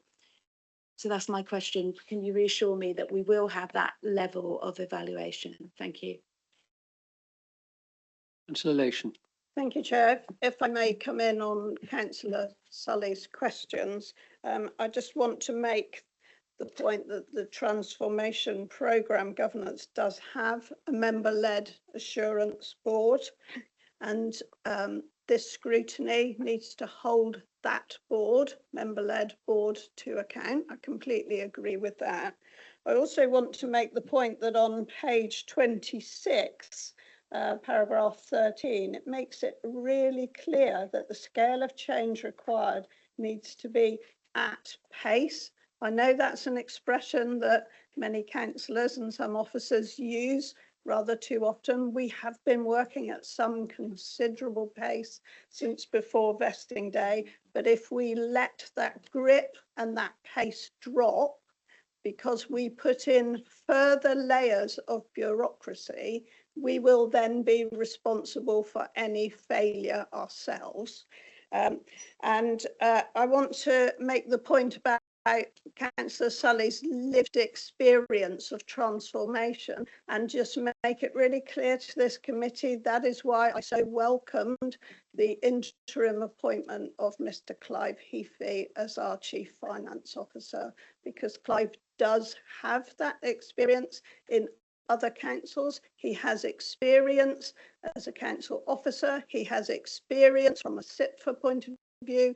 He also, most importantly, has experience from the government point of view, and he can advise us better than anyone about how we need to assure government, because we do have to do that, that we are moving on our transformation and that our requests for exceptional financial support have not just come in isolation, that they have come as part of a programme of very significant transformation for this council. And having lived through that journey of LGR, financial emergency, restructure, and now whole council transformation, I can assure all colleagues in this room that both Leader of Council and I are in demand to do presentations to other councils who are seeing themselves already on that journey, and they see us as being a bit ahead of them on the journey.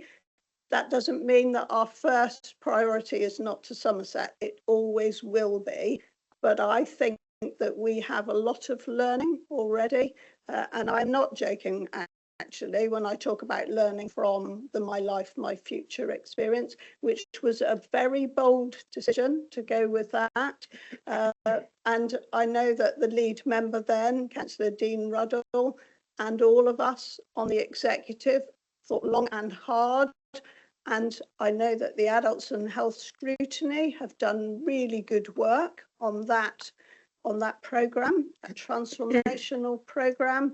And I know that Councillor Sully with Councillor Slocum have been really clear on needing to see the evidence of the benefit of that whole programme. And I think what we, not for me to say what your committee is looking for, Chair, absolutely not. But what we need to do is take what has happened with My Life, My Future and make it across the whole council and across all the scrutiny committees. Thank you. Okay, thank you very much. Councillor Wakefield. Could I just add to that about the My Life, My Future programme run by Newton Europe? The thing that was most crucial about that was that they became embedded in our service. They came and worked alongside our workers, and they promised that they would stay until they'd made the savings that they had promised us. And that is what happened. In fact, we're still in touch with them if we need to be. They still give us advice if we need it. But that embedding alongside our workforce made sure that the workforce was making the changes that they were recommended in their practice, in the way they used data, in the way they reacted and worked with our supported people. And I just think to make that point that you can't do this. We're not talking about somebody who's come along and going to say, I've done a review and this is what you need to do. We need people who actually work with our teams to show them how to work differently. It is extremely difficult for councils, anybody in public life, to change the way they work effectively without having direction from somebody who's done it before and knows what they're doing. Mr. Orr, I'm afraid you can't. I'm afraid you can't, Mr. Orr. Thank you very much. We'll move on, if we may, to our next speaker, who is Councillor Soughton.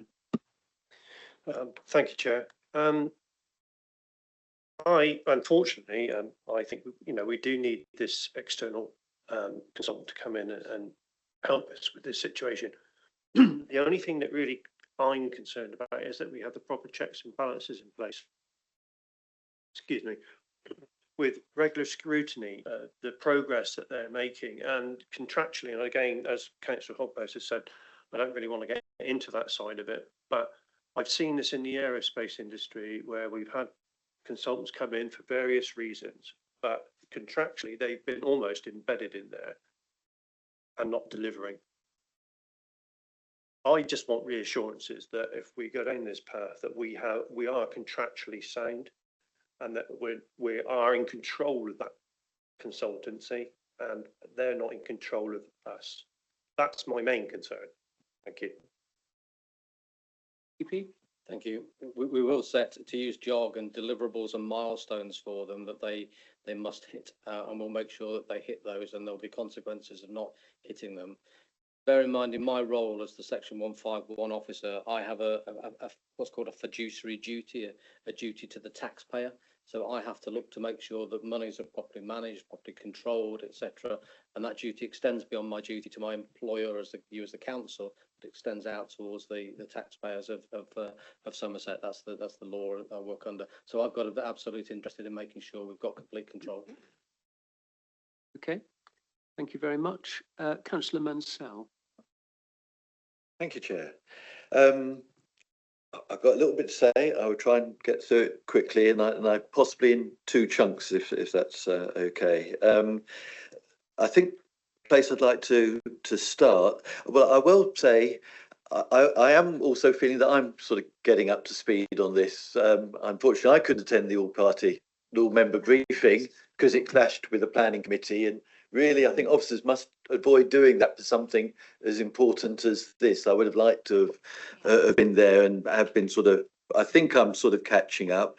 And similarly, the workshop. I had a prior appointment, so and it wasn't fully clear what the workshop was about. But anyway, that's as it is. I hope I'm getting up to speed now. Now, one thing, if I've understood correctly, which we're still not fully up to speed on, although the executive have taken not a full decision, but a decision for the procurement clearly, is about this strategic partner. And I just look back at our forward plan. It's not clear on there that we've got a report on the strategic partner, although we talked about it. So could I add a recommendation that we do clearly have the report on the strategic partner, just to make sure we've got that covered? Because I'm thinking we haven't at the moment, or have we? Well, my clear belief is that we will be considering that at our next meeting in August. Well, at the moment, we are due to be looking at the transformation partner before it is decided by the executive at our next meeting in August. Okay, that's good. That sounds fine. It didn't look like it was in the forward plan. I didn't remember we'd added it, but I'm reassured. That's fine. Thank you. So, you know, there's quite a lot to get your head round here, and quite a lot you sort of want to say and try and sort of bring it down. I think one sort of big point I'd like to make to start with is that there feels like there's a tension and two things going on here, and a certain amount of confusion and difficulty as a result.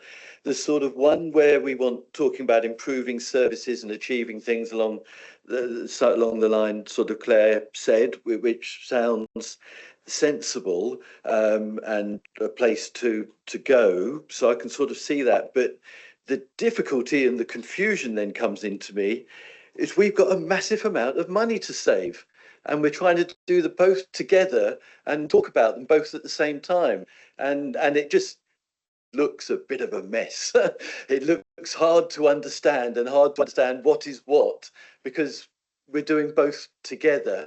And I don't get the sense that we've understood that yet as a council from the paper. That's just looking at it, trying to, you know, a little bit of distance. It's hard to understand how both these two things go together at pace as is needed. So that was just sort of an introductory sort of feeling that I thought I should share. I've got some questions, if I could put those, and I'd be interested in responses, and then I'd like to make some comments, I think, separately, if that's okay, Chair. So, first question is around, and these are to do with the transformation plan, and it's about so page 41, 1.41, about place-based services will be delivered through neighbourhoods and through increasingly integrated teams. And in general, you know, I found difficulty grasping fully what was intended by much of what was said here, and this is an example of that. You know, what is intended by that? Is that intended, for example, that waste services, transport, planning, flooding would all be based in neighbourhoods? For some of them, it might be a very good thing to be done. But it also strikes me that all of those areas rely on specialist service officers who are expensive. And if we try and spread them amongst lots of neighbourhood offices, how does that work? And how does it save the council money? It sounds like a recipe to incur massive more costs. So I struggle to quite understand that. And sort of similarly with that, it sounds good. I just fear, though, that it's a very expensive form of service delivery, and then that doesn't seem to be noted. And I'm sort of wondering how it's done. And it to a certain extent, it's gone against the trends that have got us to where we are now. But I do have reservations about that. But the big thing is, I'm just sort of wondering, what is actually meant by this place-based services delivered in neighbourhoods, and surely that is going to cost a lot of money, or does someone think that it doesn't, and why doesn't it? Sort of connected to that, and lower down the same page, it says item 3 on the same one. It says prevention will be embedded across all services. It then goes on to talk about housing and infrastructure. You do slightly wonder, prevention of what? You do need to say, if we're being clear, we need to say what we're doing. So we want to prevent something, but it just says prevention. But prevention of what? I have an idea it may be referring to health and well-being, because that's in the same section, although other things are in there as well. So it's really unclear what it's really talking about. And clearly, yes, if we want people to have good well-being, we want them to have good health, and that in theory stops it being expensive later on. Which again, absolute things that we should be doing and would wish to encourage. I can't help feeling though, I've got parents in their 90s at the moment, and gosh, things get difficult. And they've looked after their health, but now they're really struggling and incurring costs. And it's quite hard to see how that would be avoided. So, let's make sure we're not looking at this with rose-tinted glasses. But in terms of what I think is meant by prevention, I agree with it and wish us to do it. But again, is this a way of saving cost, which is what the council needs? Not sure. I have an idea it may cost a lot more. So that's a question around that. Then 5.3. So, and this is, I'm particularly thinking about, this includes service redesign. And it says service teams will do it. They will be directly involved. Now, it also talks about a role of members and these boards. Who are on these boards?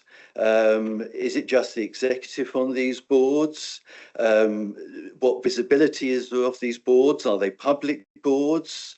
It was mentioned earlier that Scrutiny needs to hold them to account. I think, quite how we do that needs to be covered. It's not included in the report. Again, trying to understand what the report's really talking about when you start sort of asking questions, it gets quite hard because there's not a lot of detail when you really come down to it. It's a lot of words, but not the information on how things might actually work. So particularly wondering what is in the service redesign, which will be led by the service teams, the report says. What is the role of the boards? What is the role of scrutiny? How will this work? 5.5, which is talking about future direction, but again, sort of wondering quite, future and what is meant by future is 26, 27's in the future. So it might be that, not quite sure. But here, it seems to be talking about maybe having a lot more devolution. So at the top of page 57, in relation to community hubs, which are mentioned, it then talks about town and parish councils alongside community groups will be empowered to shape and deliver services locally, including responsiveness and reducing duplication. Wow. Again, what does that mean? What services is the council looking for town and parish councils and the community groups to deliver? I think it needs to be spelled out. We need to know what this actually means. These are words in there, But until you start getting down to specifics or give examples, you know, we're in the dark. We don't really know what's planned, but there's clearly something planned, or it wouldn't be mentioned. Okay, I think I've got one more question. Have I? Yeah, I think I'll one more. I'll make one a comment. It sort of says in other options and says there are no other options. I sort of find that hard to believe. I think, you know, there must have been other options, and you know, maybe this was the right thing to go, but I can think of other options quite quickly, but so, you know, it's surprising that officers weren't able to think of any. Anyway, that's more of a comment. Final question, and it sort of comes back to the first point I sort of made. Trying to understand now the reason we're doing this, and it is made clear in the report many occasions, is to save £101 million next year. So this is a major role in delivering £101 million saving, and then 192 million over the next 4 years. Now, I'm sensing, and the question is this meant to achieve the major part of those savings? Because we've not seen anything else. So presumably this is the major route to achieving those massive savings. Am I understanding that correctly? Okay, thank you. Right, Councillor Lation. Thank you, Chair. I won't be able to cover all of those questions, but I'll make a go at some of them. I particularly want to commend the appendices A, B and C on pages 62, 64 and 72, because I think they are a very, very clear demonstration of what we already know and the scale of our challenge. So I also, just to jump to the last question, government has made some announcements since that budget table was produced under our previous 151 officer. And so there will be a revision coming fairly soon from Mr. Heafy. And then on the localities working, I wanted to make the point that anyone who reads the NHS 10-year health plan that was published earlier in this month will see that that localities working is exactly the same as the NHS is suggesting is the way forward for health in this country. And I can give you an example where in the Glastonbury Town Deal, where the Town Council is creating a community health and wellbeing hub and are working with the NHS and other partners already. And I can see that is not the only example. It's clearly much smaller than examples you would see, for instance, in Manchester, where regional devolution has made so much more possible. But it's a manageable sized example of how we can all work in the future. And I think the prevention agenda, if one might call it that, is all about ensuring that people don't need council services until perhaps later in their life. So I'll leave that one to Councillor Butt Phillip, and I'll leave it there. Thank you. Thank you, Councillor Lation. Councillor Butt Phillip. Thank you. And picking up on prevention, Councillor Lation is right, and I think that Councillor Mansell is right in broad terms of what that is intended to mean. It has long been my view that one of the problems with this council, with historic decision making, is that we didn't take into account early enough, and I mean some considerable time ago, the impacts of some decisions and the long-term implications. So, for example, I would say that the decision to remove our arts budget did huge damage to cultural life in Somerset and to people's well-being. I would say that the decision to defund the youth service has had long-term implications. Prevention means, and this can be applied to all of the services we do. It means investing at the right time to make sure that things that might be small problems or require small interventions now do not become bigger problems down the line. And that can be applied just as much to the place-based services as the people-based services.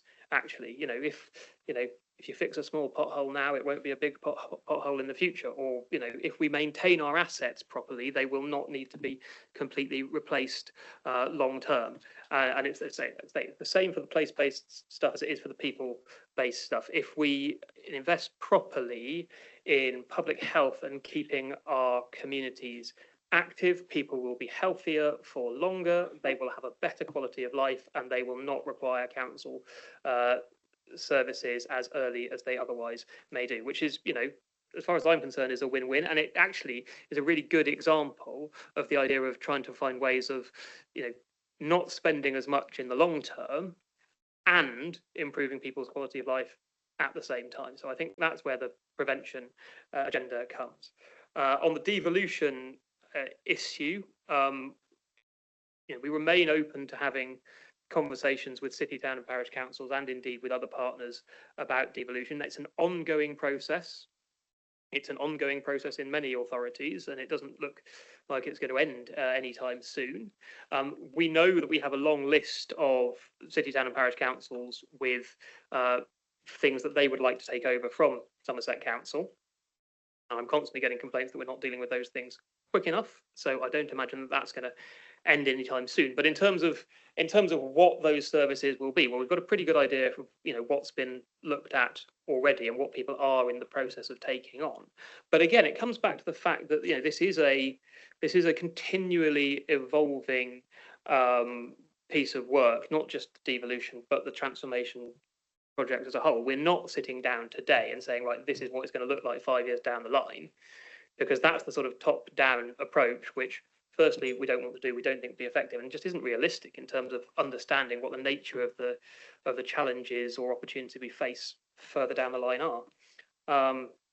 Has that covered all of your questions, Councillor Mansell, or have we missed something? I think Sarah Cretney wants to come in with something that I've missed. Right. If Officer Cretney does the final sweep, hopefully that one will have addressed all of David's points. Yeah, thank you, and just to say thank you to everybody for the really helpful questions and comments that are coming in here.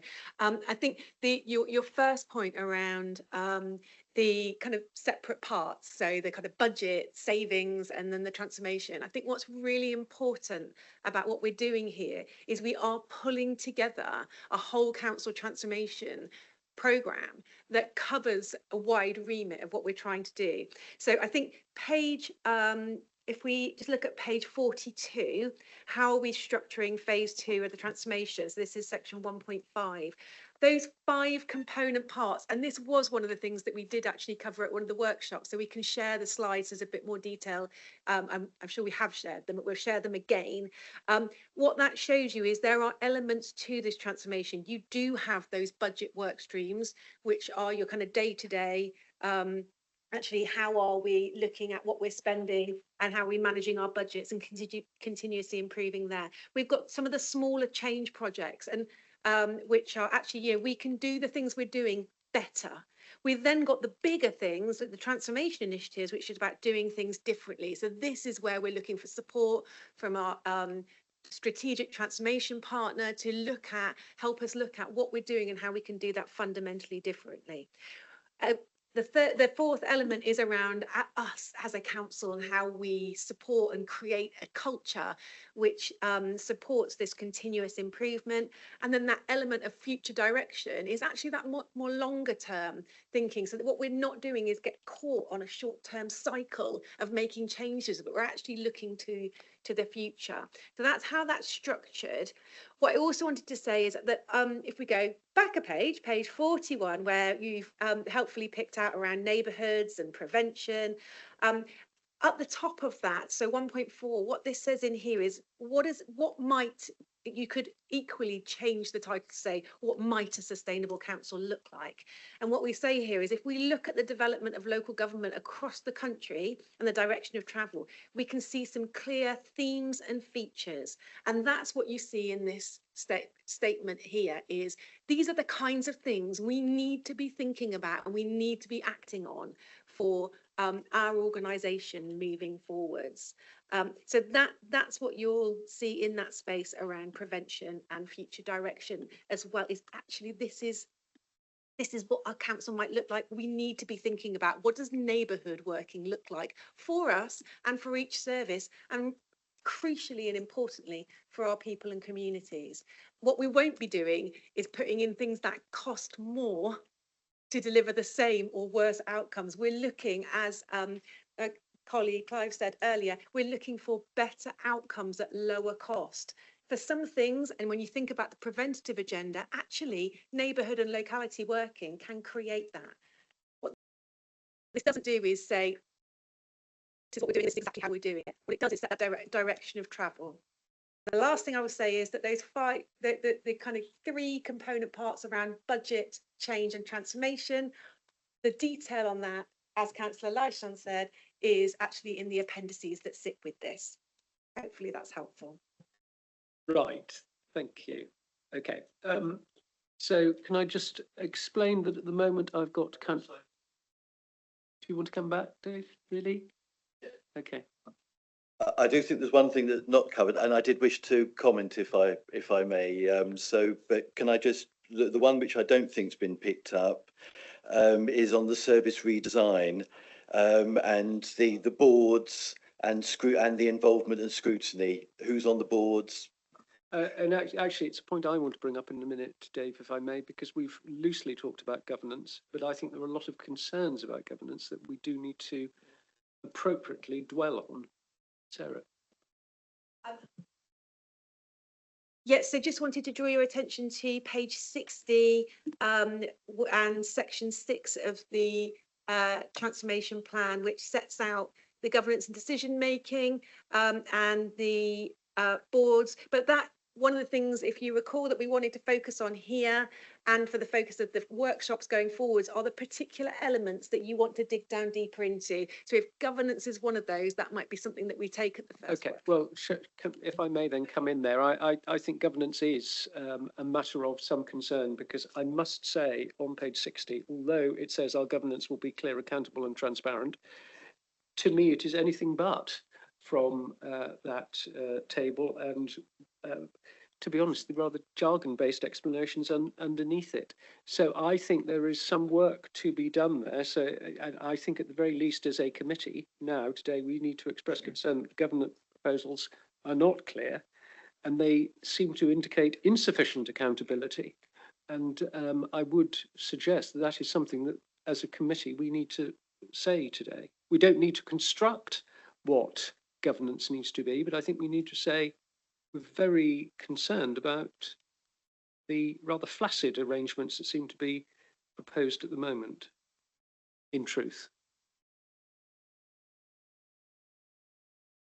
So, Chairman, if you are prepared to make that as a proposal to add to our list of recommendations, I'm happy to second that one as well. Well, what I'll do, if I may, I've got a couple of questions I'm going on to bundle governance up myself. I'm going to bundle up the points that have been made at the end, and hopefully we'll then have a consolidated series of recommendations around which we can all cluster and agree. Dave, you wanted to come back? If I may, happy with the direction you've gone on the governance. That makes a lot of sense. I would like just to make a general comment, and it does reflect, the answers to the questions. So although there was one other bit that's not really been answered, and I sort of get the feeling it's probably not going to be, and it will come in MTFS and things like that. What contribution is transformation actually making to our savings? And I've got a general point I would like to make from that, sort of looking at this. I will briefly mention, I've been involved in local government a long time, and I actually used to be an officer here since 2003 to 2017. So I had experience on the other side of the fence. Took a bit of adjusting going on the other side of the fence. I think I'm there now and find it hard to look back to where I was, but it was a past life. And one reason I wish to say that is because as an officer, for most of that period, we were having to make savings. We were having to cut back. We were having to look at ways for doing more for less. You know, this has actually been the drumbeat now for 15, 20 years, not just the last 2 years. And we've already squeezed an awful lot out of the system. And I am just wondering how much more can be squeezed out after all we've done. I think we do have to be aware of that context. I suspect I'm also fairly unusual in as an officer and a member. I've been through local government reorganisation 3 times now. You could add to that also when the Somerset Waste Partnership was set up, which I was very involved with. And looking back, that's about the only one which I feel has gone well and achieved what it intended to. The other LGRs all had problems. Then again, they all did eventually settle down. I do wonder where we're going to settle down. But the big point I sort of wish to make is that my sort of looking at this is and looking at the statutory recommendations that were before us were detailed savings plans at pace and needing to be delivered for the 25-26 budget. These don't look like plans to me. The plans are going to come later on. At the moment, it's a vision, it's an aspiration. I can't see the substance. I can't even see the examples of what it's going to mean. And yet it's got to deliver £101 million worth of savings by March. And I did just really wish to flag up, I don't see it. I just can't see how this is delivering. You've not given me enough, and I don't think we're not seeing the plans. I've not yet seen a plan, not of anything of substance. We're not delivering plans at pace. It doesn't look like it to me. Dave, I think we can leave that very forcefully expressed point hanging over us all. Okay, I'm now going to ask the Vice Chairman to speak because she hasn't yet. Thank you, Chair. I agree very much with what some people have said. This is very much the visionary document, strategic level. It doesn't have very much detail on what we're being asked to support. And that does concern me because I would like a lot more information in this. I do find it quite woolly. I find it's very low on specifics. And yeah, if we as a scrutiny committee are being asked what to support this, I'm struggling on some levels. I do appreciate, as I said, it's a visionary document. When it comes to the management consultants, we can all claim to have the best experience. Many of us here have been through management consultants being involved in businesses, whether that's council or in private businesses. I'm not quite sure where management consultants become partnership workers, where that suddenly terminology has changed. But I mean, from my experience, management consultants very much come in and sit alongside you and spend an awful lot of their time and money learning about what you do. And that's a big expense that management consultants incorporate into their plans of what they're going to charge you. And that concerns me because it's a lot of money that management consultants charge to get to know the business and to get to understand what they are then going to recommend on. And for me, that I have a concern over that kind of practice. I think, we have had, sorry, there's a lot of commentary here, but it is quite relevant. We have had transformations happen in planning.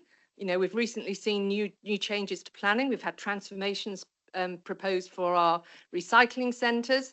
That was done internally. That was done by people working within the business who knew the business best.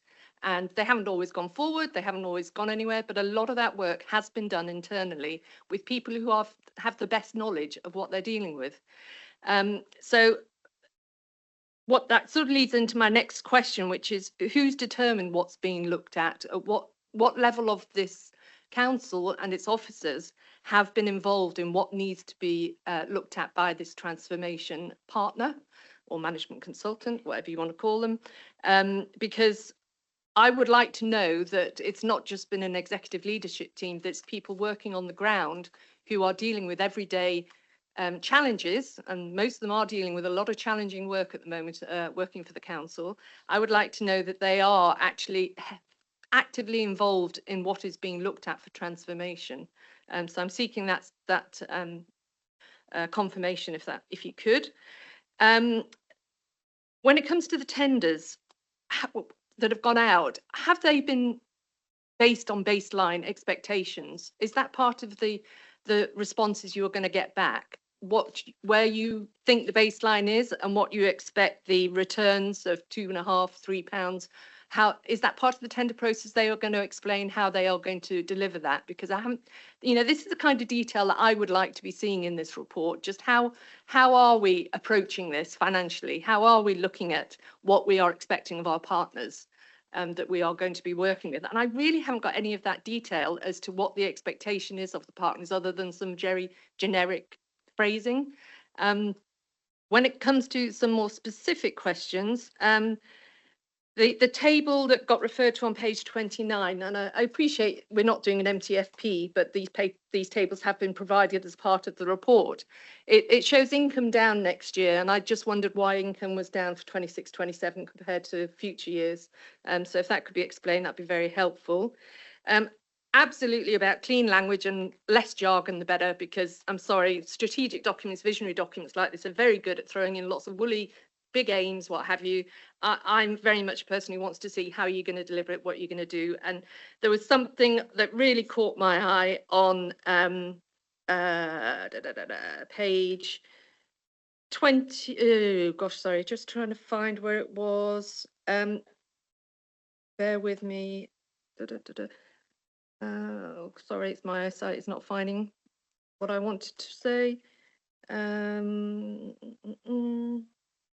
I'll come back to that point maybe because I can't find it. There was something along the lines in one of the pages that sort of used some really jargonistic word, and it's like, what on earth do you mean by that? Because it was a bit nonsensical to me. I wish I could find it and I can't, so I'm really oh, sorry, I do want to find it because it is quite relevant. Bear with me. Enabling functions, point 19 on page 27. It's such a generic kind of statement. It says it's going to be enabling functions. What on earth does that mean? Is that based on anything specific? Is it just some generic term that you've picked up in speak? Because I'll just go to them, read it out. It says a detailed resource plan will ensure these funds are deployed effectively with return on investment used to assess the value of transformation initiatives. While some investments will yield high financial returns, others, such as program management, enabling costs, will be essential but non. Oh, I'm on the wrong one. Point 19. Well, I just read you 20. Ignore that. Point 19, these funds will support the implementation of the target operating model, including redundancy costs, transformation delivery, and enabling functions. What are enabling functions? Please, somebody explain what that actually means. My final point is regarding what Dave's alluded to on page 41 about the plan-based services. So I'm aware that LCNs and localities are having a review currently, and that is going out to a consultant now. And I'm just really confused. Are we duplicating the work if we're looking at what's pointed out on page 41? Why are LCNs and localities not part of this transformation programme? Surely if they are being reviewed and assessed, that would be a natural fit to be within the transformation programme. So I just don't understand why they are being done separately and with consultants, because I understand that's going to go out to tender now. I'm not quite sure why it's going out to tender, because there was a proposal taken to the executive leadership team that got discussed, and then suddenly it's going out to consultants rather than the team that have been working on LCNs and localities having that knowledge and skill set. And I do understand there are times when you need that external input and it can add value, but there are some of these bits of work that are really flagging up for me. We could be doing these things internally, and I know there are staff challenges, but some of these teams have the best knowledge you can get. There are always things to learn from elsewhere, but I'm really concerned about what we are including and what we're not including and how those decisions have been made. Thank you. Officer Scrutiny, do you want to respond to some of those points, please? Yes, thank you. Okay, so really helpful comments. I think this is a direction of travel. So that is what this document is. There is some specifics in the appendices around the areas of search that we're focusing on. Those are conversations that are happening across and down the organisation.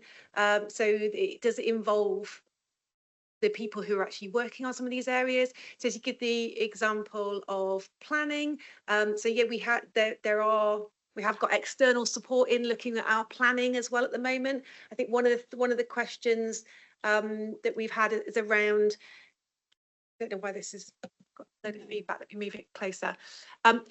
So the strategic transformation partner, it doesn't mean that we can't bring in other support or that we can't do things ourselves. There will be absolutely, we have got skills and capability within the organisation. We don't have enough, and we don't have some of the things that we've talked about before, about bringing in some of that different experience and expertise to deliver the scope and scale of transformation that is required.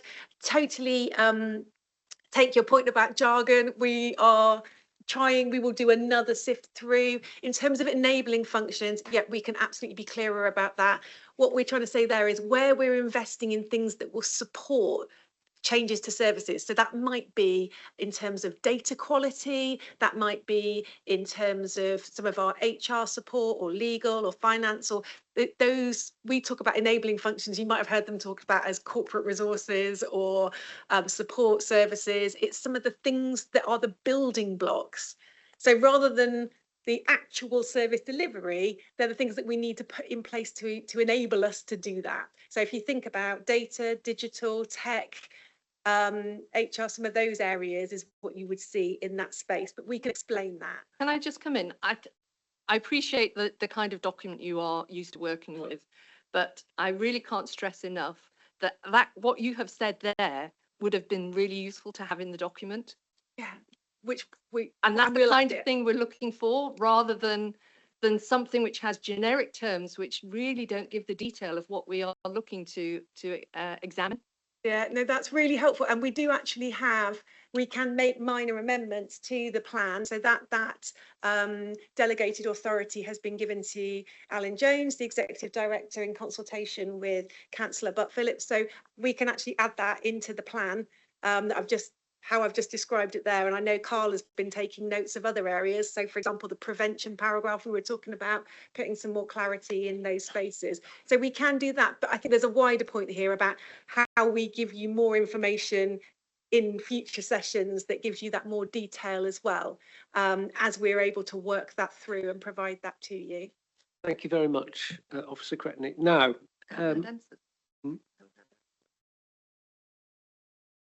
do you wish to continue? Councillor Johnson doesn't think that she's had answers. So also, I've got some other thing. Yeah. So in terms of you talked about the tenders. Is that the bit that you were?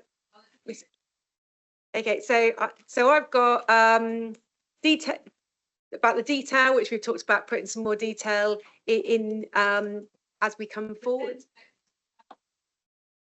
Tenders bit is what has been put out as part of the tenders. Have they had the baseline? Have they had the explanation that they are to evidence how they're going to achieve 2.5, 3 pence back on every pound spent? Is that part of the procurement process that's gone out? So I'm going to ask Carl to talk a little bit about the pricing elements. No, well, not the ones, but actually how we're evaluating. Some of this stuff we can't go into at this time. I don't think we do want that. I'm not asking for numbers, I'm asking for process and what has been expected of the procurement that's gone out. For you, I really don't think it's appropriate when we're in the last day of a tender process to be saying anything about that tender process. Very happy to bring something back in due course to talk about what went out, what bids came back, how they were evaluated, etc. But I think on the last day of a tender process, I would strongly caution against making any questions that could be used against us in a tender process. I do appreciate that, but if we're being asked to endorse this procedure that is in place for working with a partnership, I think we should have had perhaps access, maybe in private, to some detail which shows what that procurement has been about or the tender process has been seeking to achieve. I'm just going to leave officers to think about that one for a minute. Indeed, but I've got other members. No, I didn't answer. The LCN aspect, are we duplicating? That's really, I'm sorry, it's a biggie. Are we duplicating by doing other consultancy work? I'll come in on the LCN issue, which is that we could, if the committee is if the committee would like to ask us not to review LCNs and to ask the strategic partner to do it when they come in, we could do that. That's an option. It will obviously take a lot longer. At the moment, we're looking for someone to come in and do a very small amount of work in a very quick period of time, so that we can have something, I think it's for October. But, you know, I'm happy to be guided by the committee if it wishes to delay that. I think we need to aim for the October date that we've currently got. Anything that confuses that or makes it more complicated, we don't want to go down. October is the date that we've got in mind. That's when we're aiming at. Okay. Is that a committee decision or a chair's decision? I think it's the decision we have already taken up to now. I'm hoping that we're sticking to the decision that we've got, but we will have LCNs back at our meeting in October. It was a generic point as well in terms of what other things are sitting outside this plan, operating in other ways.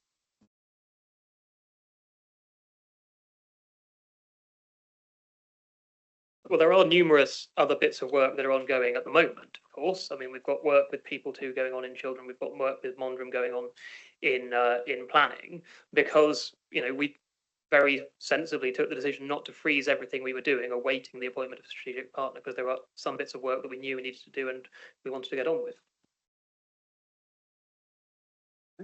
The income question. Can I please come back to that one later on, when we can take the budget apart for you and understand, because the income question there'll be lots of substreams within that, and we need to really unpack that question. So I will answer the question for you, but if you let me indulge for a further meeting. Right. Now, ladies and gentlemen, I've got two members who haven't yet, who have spoken, but who want to come back very briefly, starting with Councillor Selly. Chair, can we just note that there's a watermark in this plan and it says very bold and big draft. So when we're having questions really critical of what is or what isn't in it, can we be constructive about that and actually discuss what we would like in it that isn't in it, rather than accusory that things are being missed out? And as for not understanding words, I get planning documentation. I'm not a planning expert. I don't understand some of those words, but I use AI or Google to understand those words. Enabling functions is a word I happen to understand because it's an area I've been in, but I just don't think we should be so critical about a draft document that's got words that we don't understand and we haven't looked up. Sorry, I apologise. I find that quite offensive. It's not about not understanding. I didn't name you, Dawn. I'm talking to the chair. Chair, would you respond, please? I understand the points you are making, Councillor Sully. They are noted, and I think that the point that has been made by others, and actually including me, is that although bright, intelligent, and experienced people like yourself understand exactly what some of these terms mean, for the rest of the lay population, I will include myself, sometimes they're a bit obscure. And if this document is really going to be something that will be widely supported, it has to be as clear as possible. I think that would be my response. Thank you, Chair. That's why it's a draft document, so that feedback is welcome, I'm sure. Okay. Thank you. Councillor Osborne. Thank you, Chairman. Just a few points that I'd like to sweep up very quickly. One is actually broadband, because we are relying heavily on digitisation and self-service. I think I did see one transformation where they worked on the basis of 60% self-service, 30% would be customer service, and 10% would have to be specialist staff, presumably to meet specialist needs. I had an email, I think along with a lot of other people in Somerset, couple of days ago from BT informing me that I would not be getting fibre update, or they would not be updating our copper network to fibre in December 2026, or that was the deadline. It was going to be extended. There was no apology from BT, no explanation as to why there's a delay, and no indication of when we're going to get it. Now, BT in the meantime have also a legal obligation to maintain the existing copper network for those poor souls in rural areas that are isolated and are now going to be pushed even further to the back of the queue. What impact is that going to have on how we deliver our transformation programme? Can this council also, and I know our leader is a very good letter writer, actually start to lobby BT? Because if they don't get their act together, and look at all the millions we've spaffed on connecting Devon and Somerset, we could have some real issues here that instead of achieving the 60% self-service, we might actually have less because people can't do that. We don't have bus services in rural areas to get into towns to use the local library. Similarly, parking fees are going up, so we're going to have to spend more on parking, and that's assuming you can find a parking space when you get there, because there are some master plans that propose building on car parks, but that's another story for another day. But that is a serious problem that could have an impact on how you do or don't deliver your transformation programme, and whether you do or you don't meet those incredibly ambitious saving targets. That's one thing I'd like to say. The other thing is as well is that on page 61, in the appendices, you're proposing to set up a transformation advisory group, or a TAG. When are you actually proposing to do this? Is this going to be a replacement for the current inspiration and assurance boards that are currently in place? And who's actually going to sit on that transformation advisory group?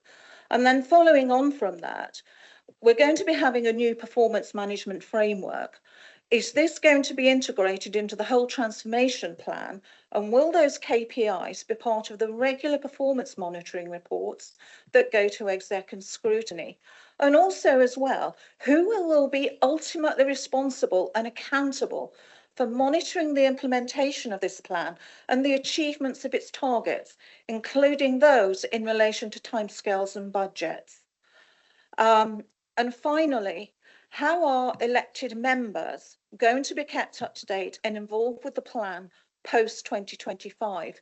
I attended the briefing in June, but unfortunately, I think many colleagues didn't for all sorts of reasons. So how are we going to have a comms plan to get things out to members, to keep them in the loop, as well as everybody else? Because at the moment, the one word I see very little of in all of this is the word elected member. It's as though we don't exist. And finally, I know we've discussed it, is the role of scrutiny within the whole transformation plan going forward, because everything stops dead on September 25.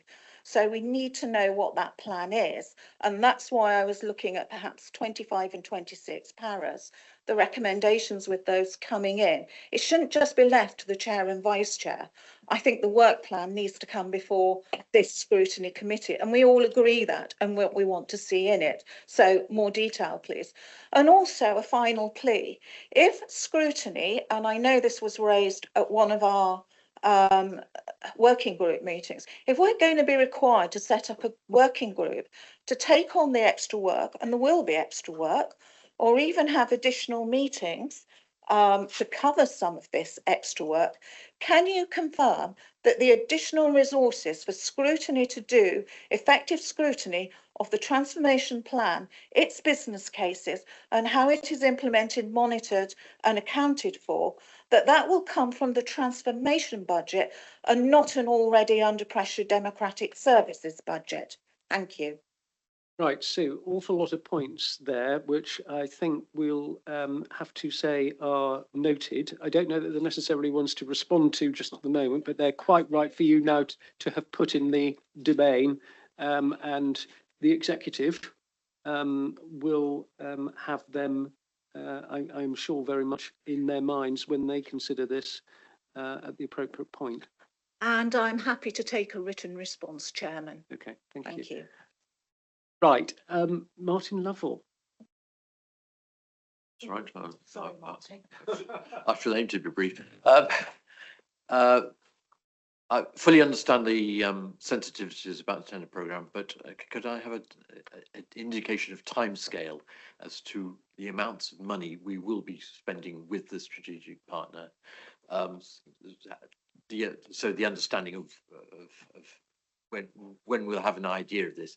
I'm a little bit concerned about the numbers of figures being bandied around the place at the moment, and I feel that we ought to we ought to be clearer on that. So thank you. Indeed, we are due to be considering this in more detail, that aspect of transformation, at our next meeting, bearing in mind the point that Mr. Heapy made about the sensitivity of it just at the moment. I think that is something that we will look at in more detail then, because we will be able to with more freedom.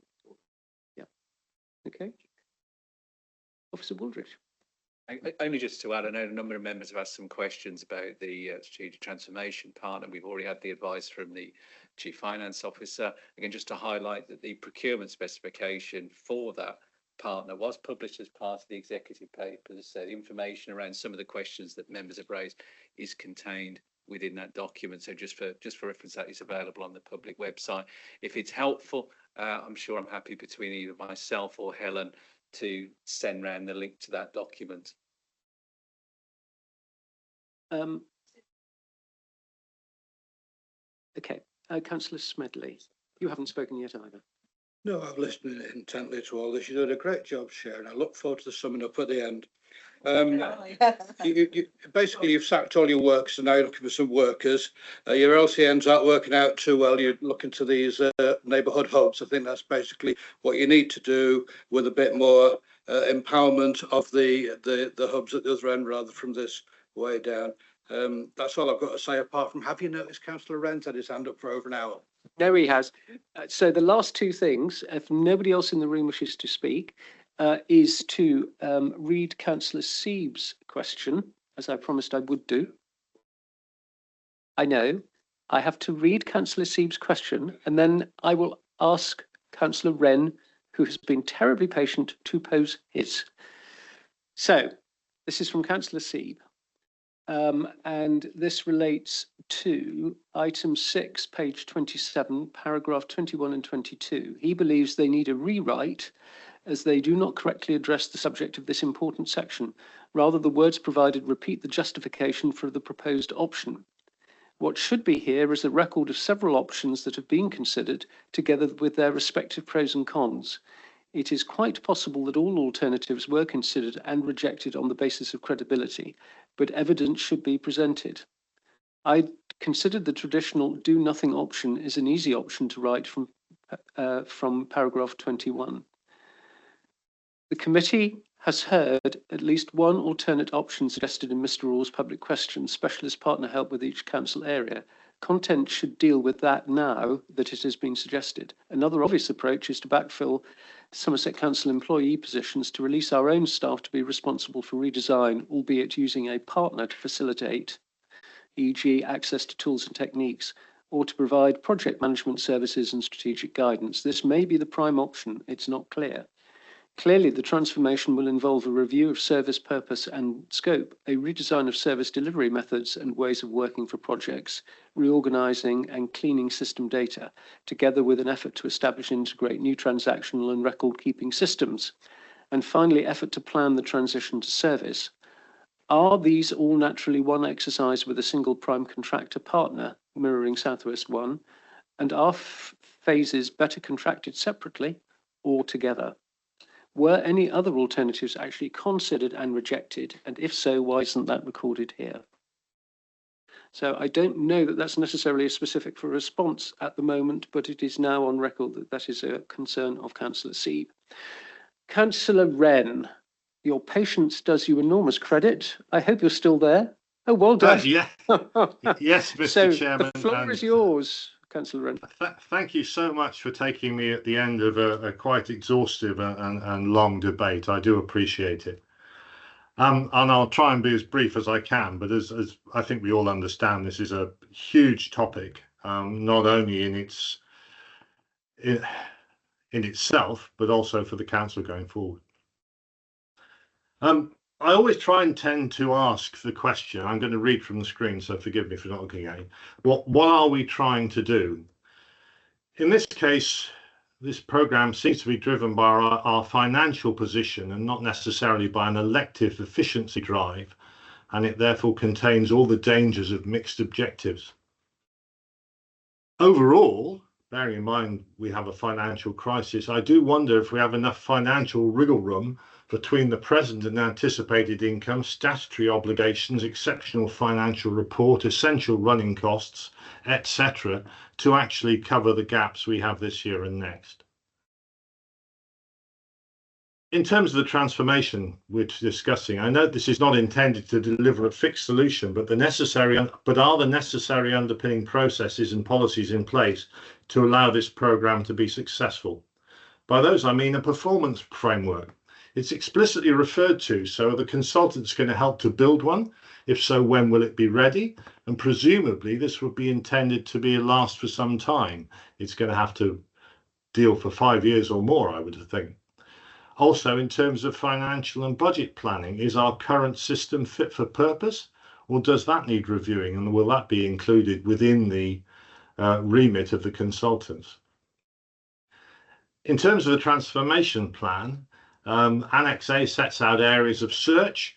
So how will we get from the areas of search to a business case? And I assume that not all the searches will result in a business case, but how will this be reviewed? And I think it's been alluded to that this will be within the purview of your committee. When will the new performance framework be available? And what's it going to be looking at? Is it going to be looking at high-level detail or project detail? And will it cover just tasks, or is it going to cover staff performance as well? Because if you're going to integrate and actually transform, all the parts have to work together, and you have to be able to review the performance of them and how they fit together. I note the creation of localised integrated multidisciplinary teams to aid delivery. Please forgive the cynicism, but these are a key component of local Somerset West and Taunton delivery, which I'm afraid only lasted about 6 months before staff started to be redeployed to cover a more urgent work elsewhere. And actually, I don't think the communications to councillors in those cases was particularly good. So there needs to be a real commitment and sticking if you're going to do that. And I can see the benefits, and I can see the counter arguments as well. I suppose overall, my general observation at where we are here is our financial management good enough or not? And I think that's probably where I would, if it were me, this is where I would be looking at. And my preference would be to get our organisational house in order before employing consultants, so that we have a clearer view of Somerset Council going forward, rather than just trying to balance the books. Is there an obvious tension between agility and local government processes? Clearly there is. So does the governance and the scheme of delegation need to be reviewed as well? I also think we need a clearer idea of what we're trying to do and how it's perceived, especially from the viewpoint of a councillor. And a lot has been made of the fact that this is a jargon-heavy report, and clearly, it's not that accessible. But it also has to be sold to employees and the general public as well, because we're all involved in this. And the last point is, how are we going to manage business as usual while all this is going on? Thank you very much for your indulgence, Chairman. Right, thank you very much, Councillor Wren. Again, I don't know that your points necessarily need specific responses at the moment, but they are well made and will be documented as part of the proceedings of this meeting. I'm happy to share. I've written them down. I'm happy to share with the committee and any officers who'd like to see them. It would be good if you could, actually, so that then they can be included in our minutes. Okay, thank you. Councillor Lotion. Chair, one quick point. If we were able to balance the budget and work in the way that Councillor Wren has suggested might be preferable, we would not have needed exceptional financial support for this year and last year. The fact that we did proved that we cannot put forward a balanced budget. We could not without one-off monies.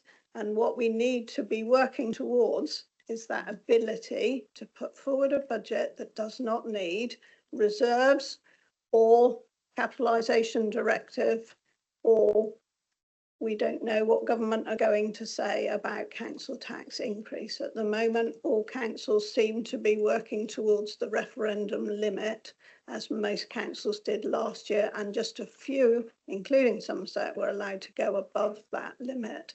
So if we were able to work in the way that Councillor Wren suggests preferable, and I agree with him, it is preferable, we would not have needed exceptional financial support. So we have already proved that we cannot do that. Thank you. Thank you. Do you want to come back, Vice Chairman? Thank you. Very, very briefly, I just want to check, Scott, that I understood what you just said there, that the baseline and the achievements to £2.5 or £3 on every pound are actually published as part of the tender process, because I didn't understand why that question couldn't be answered in this public meeting if it was already published data. I'm happy that there's published data that you can read. I'm not happy that we discuss it in a meeting when a tender is closing today. That's the point. I think it's there to read. Please read it, and by all means in the future we can address it. But I'd rather not get into any discussions today on the last day of a tender process. Could someone point me to where that information is? Because I'm not seeing it in the papers we've got. Scott will do that. It's in the Yes. documents, but Scott will send you a link. So thank you. So if the link could just be resent to members so that they've all got it readily to hand, that would be very helpful. Right, ladies and gentlemen, just then to revisit the recommendations that I think we wish to make following this session, and they will incorporate some of the recommendations as printed. So firstly, consider and review the draft transformation plan, Inspiring Innovation, Doing Things Differently, which was approved by the Executive on the 7th of July. So we have considered and reviewed it. And I think we do need to say, however, that whilst we acknowledge it is a visionary document, we are nevertheless concerned about the lack of detail at what seems to be a late stage in this process. Is that happy? Good. Provide feedback on those elements of the transformation plan Scrutiny would want to explore further. Well, I think those can be noted. We've had a very wide range of points that have been made during the course of this session, one of which is digital exclusion, and I think that does need to be made. I haven't finished yet, so you might wait until I've done that and then come back. Consider and review the scope of the strategic transformation partner contract and rationale.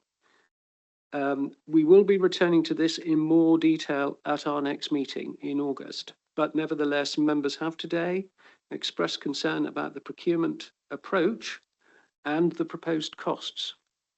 And I think it is fair for us to bank that.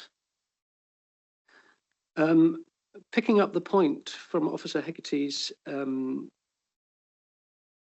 fourth recommendation that appeared on the slides, ensure transformation is centred on residents. I think that is important, and it's a good one for us to reiterate, and that it uses clear communication to them. But equally, that needs to be coupled with clear communication to members and with staff. Because one of the points that has been made today is it is not as clear as it could be.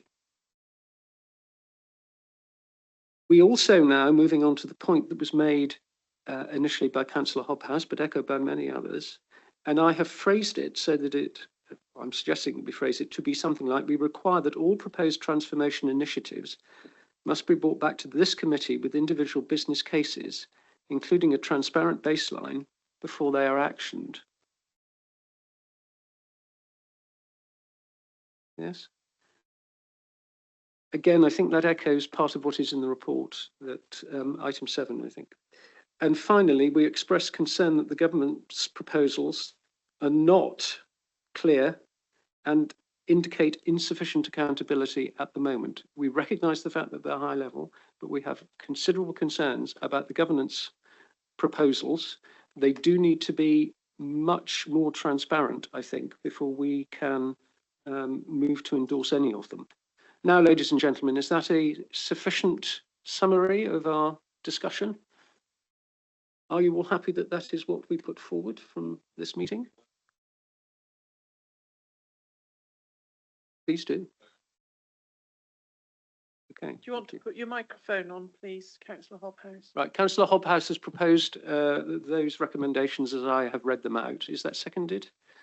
May I see all those in favour? Maybe documented as you said them. Well, I hope so. Right. Okay. And Councillor Curley, just for the record, is taking the view that because he left the room during the course of the debate, he is not in a position to vote. Okay, so therefore that is NEMCOM. No, I think that's a matter of debate, but Councillor Curley has made that personal decision. That's fine. Okay, ladies and gentlemen, we have had a long session. Councillor Butt-Philip. I thought I'd just elongate it for you. No, I just wanted to say thank you very much to Scrutiny for their work here today, which I think has been very valuable. I'm, absolutely committed. Well, we will make sure that we address all the points that the committee has made. In particular, I didn't come back during the course of the debate. I would just highlight, and the point about digital exclusion is an incredibly important one. I'll highlight that it is referenced in the plan as stands. We will invest in inclusive design, community-based digital support and alternative access channels to ensure that no one is left behind. So it's already referenced, but I have no objection to it being highlighted again. I'm personally committed to ensuring that this committee has every opportunity to scrutinise the transformation work that we are doing in the ways that this committee sees fit. It's up to this committee to decide how it wishes to do that. I'm absolutely committed to making sure that happens. If anyone has any further questions or questions to which they haven't had answers to, please do ensure that they are sent over in writing, and we will ensure that those are all responded to. That will absolutely happen. And finally, if anyone has any further suggestions for either for how this can work with Scrutiny or for communications, or indeed for wider transformation, they would also be incredibly welcome. Right, thank you very much, Councillor Butt-Philip. Thank you everybody for your contributions. Thank you, officers, for everything you have been able to draw to our attention this morning and indeed this afternoon. We're now going to have a recess until, should we say, 10 to 1. We're only about an hour and a half behind our original schedule, so we might make up a little time at some stage. But thank you all very much, and we will reconvene at about 10 to. Thank you.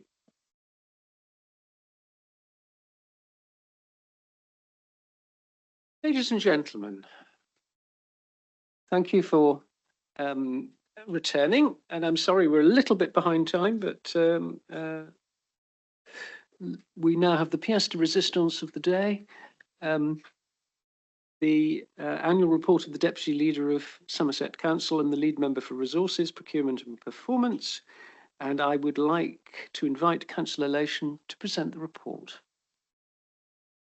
Thank you very much, Chair. And I think if anybody knew me and then read this report, they'd think, gosh, you've had a bit of a dry old year. And I think anybody in this room this morning knows that it's far from that it is actually a really critical time in the history of what is this very new council, but of course all of the legacy councils as well. And I have to admit that I do occasionally use those words of enabling. And when I was at work and still now, the enabling functions of a council that are finance, HR, assets, and legal and everything else are absolutely fascinating to me. And so please don't think that I'm not enjoying my responsibility. It's a huge responsibility for any of us as members. Some of us are putting in perhaps more time than others, but it is very rewarding. And what is most rewarding for me, Chair, as well as working with my colleagues, is working with some exceptional officers. So Somerset has been incredibly fortunate, both before and after vesting, in attracting officers who are experienced, skilled, talented, and willing to give me their time so that I understand what we're trying to achieve. And I think this paper, I did ask for some graphics to be put in, because after last year when it was presented to full council, I was told there were no graphics and they were missing. So the only graphics I really wanted colleagues to see were the ones that are on page, I think it's 88, and that I wanted those because I think we really need to understand where we were in the country in 2021 when we were committed to LGR, and where we are now, both in terms of what inflation did, what interest rates did, that the COVID grants, so that's a national figure for COVID grants, but of course every individual council, particularly those with the caring responsibilities, saw that too. So we have gone through this incredibly challenging time at a particularly difficult time in the economy of this country, and we're still here and we're still working together. So, Chair, I didn't envisage saying anything else in introduction except to thank the officers and to thank my colleagues for bearing with me when they have to keep hearing from me with the endless papers that I have presented over time. But I feel that we're in a better place now, a safer, more secure place. And so whilst I welcome Mr. Heafy as our Section 151 officer now, I also want to pay tribute to both Jason Vaughan and Maria Christophe, who were with us as Section 151 officers before. So very happy to take any questions, Chair. Thank you. Thank you very much, Councillor Nation. Members, questions? Councillor Hobhouse. Thank you, Mr. Chairman. Liz, I'm going to ask a question about English. On the first 3 paragraphs of your report, you have described in paragraph 2 and 3 that there wasn't a budget saving and we overspent the budget by the figure that you put there, which was 0.3 or 0.5 million. And then in paragraph 4, you actually do describe it as a budget saving. Now, I can see no way that it's not a budget saving, even though the money was coming from reserves, because you had included the reserves in the budget. So can you please clarify for me that we made a saving of 3.35.6 or 7 million, I can't remember what the figure is, in last year's budget, and that we will be taking that saving forward into this year's budget, and it will therefore lower the requirement in the coming budget. So if I understand correctly, Chair, if we had not made those savings, we would have drawn on reserves. So they are service savings, is I think the term I should use, and that they do continue into future years. Anybody at executive, I think executive rather than scrutiny, heard Councillor Diego Rodriguez ask for the changes in savings to be identified from month to month, where savings were and weren't being achieved. And those savings that were not achieved in the previous financial year have been rolled forward to this year as expected savings. They may not be made savings in the way they were first proposed. There may be what we all call in the jargon mitigations, and that they may come forward in other ways. So I can't wait for the day that I hope for when we set a budget without one-off monies, without reserves, without capitalisation directive. It makes it feel, when we were reporting on budgets in the past, so I wasn't the portfolio holder at the district council, I clearly wasn't the portfolio holder at the county council, but it used to be a little bit easier to present a budget and an outturn, and therefore the statement of accounts, when there were not all these one-off monies. And I completely accept the comments from any member in any committee that it is confusing at the moment. That is true, Chair. Okay. Do you want to come back, Councillor Hawkins? Thank you, Mr. Chairman. Can I please also thank your team for bringing these budget outturns in so quickly, because it's the fastest I think that we've ever had since the council transferred. And I am going to go on calling it a budget save. You're good, Chair.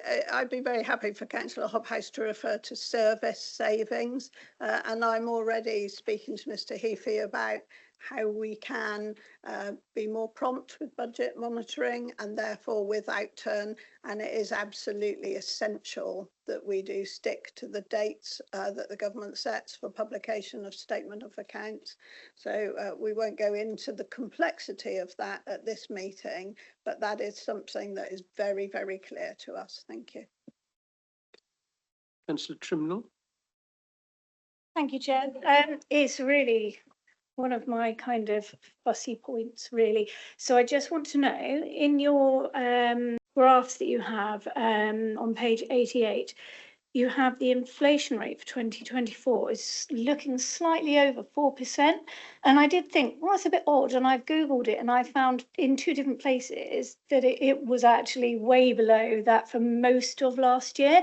And so I just wondered where that came from. Was it what the year started with? Is that where you take the inflation, or it's not an average, or it doesn't appear to be an average? So I just wondered what that was. Or is it inflation that's not CPI, that's whatever the alternative one is? There are different ways of demonstrating inflation, and I know one of the ones that have been most relevant to households recently has been food inflation. So that's clearly not that. CPI is the one, obviously, that we're looking at when we're talking about council tax reduction scheme. So we do use lots of terms. These are, I won't call them off the shelf, but they're not, these are not specific to Somerset. So if you want something that is more specific to Somerset, then I'll need to go back to officers and ask for that. No, I'm not particularly fussed. I was just wondering why it was different from what I remembered and what I found when I looked it up. That was all. And I was looking at the consumer price index, because that's the one that's quoted monthly, etc. And so maybe this just is another measure. Thank you. Councillor Osborne. Thank you, Chairman. Just a quick query, just a quick query on paragraph 11, page 83, I think it is, on ModGov. I just wanted sort of clarification as to, has the government now approved that we can indeed carry forward that extra 12.118 million? Has that decision been made yet, and have you any idea when it will be? Chair, I can just go back to say that Mr Heafy covered that earlier in the meeting. Yeah, I don't know if you want him to cover it again. We don't have that confirmed yet. I don't know, Clive, if you can give us any idea about when you might expect. I think you said November, December. We'll be engaging with government again on this year's finances. They'll want an update, and during that period, November through to January, we'll be raising that request with them. They've already had the request, but they'll probably give it some answers at that stage, and then we'll be looking ahead to next year's budget with them, as well as what the forecast looks like. Yeah, because I think as well we do need to press the point that actually the money is needed, and of course an early decision is always welcome. Okay. Councillor Mansell. Thank you. I have a question in relation to capitalisation, and particularly what I'm sort of wondering about is the sort of stream of assets, you know, coming forward. I recall there was a report in the past which, you know, identified assets that could be sold. And what I've also got in mind is that, you know, we are hearing messages that capitalisation may need to be requested again for the next year. But sort of probably behind the scenes is the, you know, another list of assets that could be sold. Is there you know, is there a further pipeline, and is that sort of already understood? Or anyway, I think you sort of see what I'm thinking. I'd be interested in your response. Chair, the pipeline of commercial investments that have been sold, obviously, and are proposed to be sold is in the Property and Investments Executive Subcommittee, to which all members are invited, and all members stay for the confidential papers there. There's also, of course, a pipeline of corporate assets against which there is no borrowing, and those are dealt with through the asset management group, so they don't go to that executive subcommittee.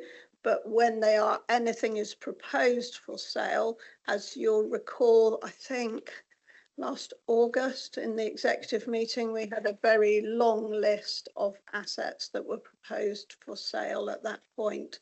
I think it was something like 21 separate assets.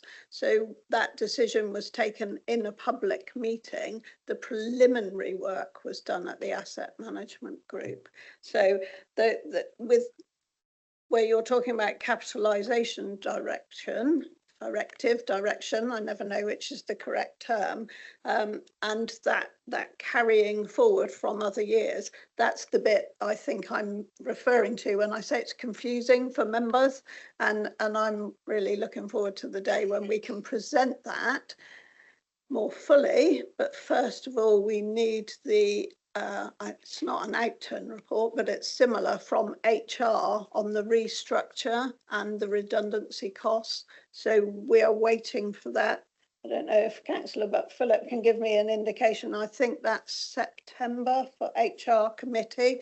So we need that as well, because we need the final figures there. So there is a lot being put together. You're right that a lot of it is happening in the back office. But those decisions are being taken either in a public meeting like executive, or in the Property and Investment Subcommittee, where members are welcome, including for the confidential items, and they are also able to attend online now. Dave? Yes, thank you, and that is helpful. And yeah, I will make a point of keeping an eye on the papers. I think I probably wasn't clear enough in the way I expressed the question. As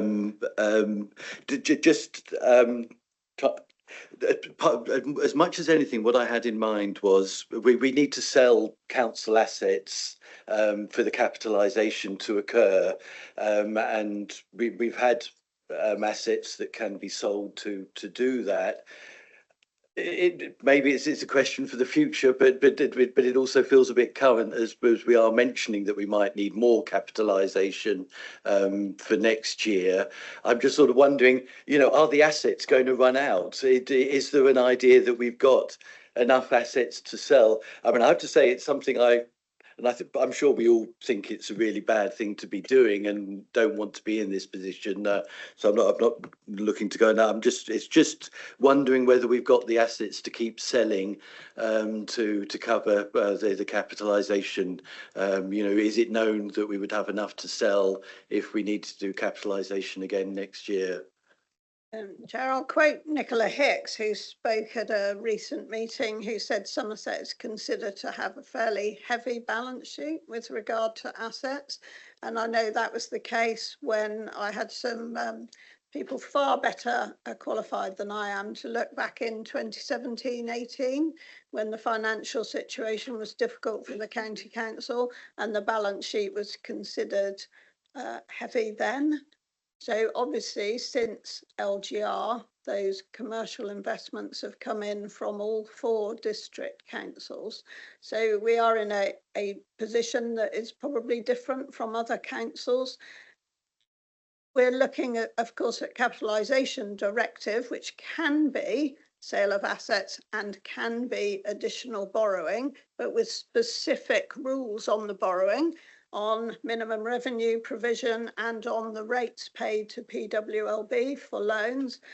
And then we also have flexible use of capital receipts. So one of the things that Mr. Heafy is talking to me about is perhaps how we can separate out our how we expect to pay for each part of the work that we're doing, so that we can demonstrate it in a way that is more clearly understood by members, and I welcome that.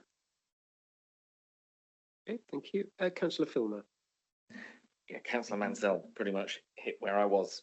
Similar question, but it was just really to ask maybe on a future, when we have the next budget figures out, when we look at page 84, it talks about the non-treasury investment portfolio having been 220 million, which I assume was the purchase price. We've sold 81.8 and then a further 4.3, which I presume is the sale price. They may not necessarily reflect the same level of value for each asset. So it would be useful, I think, for members to have a grasp as to what we have got left in terms of those assets, because it looks like we've sold off about a third, or a bit more, but it might be, depending on what value we got for those assets, we might have sold them over value or under value, and therefore we might have less in the pot than we think we've got if we're not careful. So, Chair, I won't stray into the papers that are confidential at that subcommittee. Obviously, on ModGov, any member can access those papers, and it's very clear in there.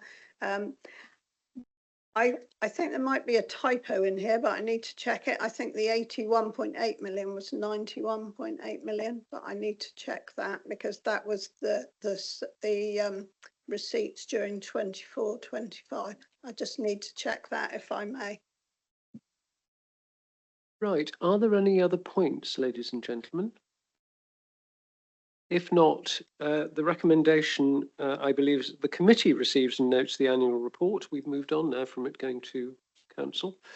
We are grateful to Councillor Lation for having been here this morning, presenting the report, answering the questions. I'm sure that all members are grateful and accede to the recommendation. Okay, thank you very much. Thank you, Councillor Lation. So we will move on to agenda item 8, which is update on the council tax reduction 25-26. This is page 171 of the agenda pack. I will ask Councillor Lation to introduce this, and then I think she'll be handing over to Officer Warren. Councillor Lation. Thank you again, Chair. This paper is in response to a request from Scrutiny to understand the impact of the changes we made to council tax reduction scheme, and also in response to a question that Councillor Rodriguez asked at full council recently. There are a number of government changes that, if my inbox is anything to go by, actually the government changes have probably had more impact than our own changes because they're about passported benefits. I think, Chair, it'd be much better if I hand over to Sean Warren, because Sean is doing all of this work. And bear in mind, please, members, that Sean is also overseeing the data migration and the move to one system, which will put us in a much better position. When we're into that one system, we will be able to report to Scrutiny much better on changes from quarter to quarter and year to year. Thank you. Could I just, before you do, correct myself? The report begins on page 93. For some reason, I have some duff information here to say 171, but it is actually page 93. Sean. Thank you. As Councillor Lation has said, I've been asked to come along to give an update on the performance in Q1 for the council tax reduction scheme.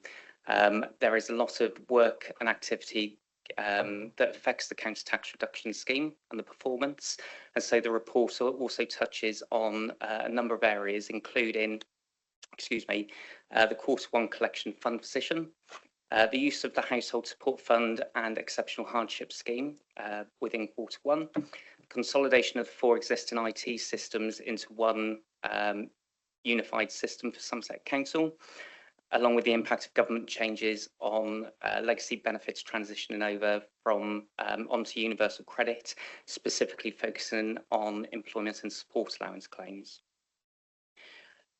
To give some context, in December 2024, the council tax reduction scheme was agreed by full council to be amended for the 25-26 financial year. For clarity, those changes included reduction in discount bands 2, 3 and 4 from 75%, 40% and 25% respectively to 50%, 25% and 10% respectively. Discount band 1 remained unchanged and stayed at 100%. There was the introduction of non-dependent deductions of £10 a week for each non-dependent in the household. The council tax entitlement was limited to a council tax charge band B equivalent. The reduction in backdating of the council tax reduction claim, although it was consulted to be reduced to 1 calendar month, that was subsequently changed to three calendar months from originally 12 calendar months. And the final change was an increase in the income bands of the scheme based on the September 2024 CPI rates, which was 1.7%. Following those changes being made, a letter was sent, which can be found at Appendix 1 of the report, to all working age recipients of council tax reduction, which confirmed the changes that would be made to the scheme and how they would be affected. There was a specific part of that section which directed recipients to our website for further details. And those details also form part of the mitigations that we had in place to help those, not just financially, but also in other ways. As I say, that letter can be found at Appendix 1 of the report. Paragraph 4 of the report gives a breakdown of how council tax reduction has been spent so far in Q1 of 25-26.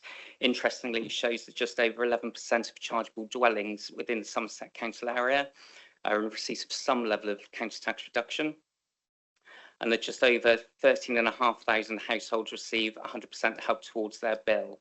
And I need to be clear that of that 13,500, 5,133 people are working age, and those are the people who are affected by the council tax reduction changes. As you may know, pension age recipients of council tax reduction legislated for by central government, so we have no influence over that aspect of the scheme. The working age recipients represented who received 100% during Q1 represented just over 30% of the caseload, and the current expenditure on working age claims is just under 16.5 million. As Councillor Lation touched on, and as I've said in the report, it is regrettable that there is no comparative data for Q1 24-25. So I do appreciate that the data being presented in this report is limited and does have limitations for the request made for my being here today.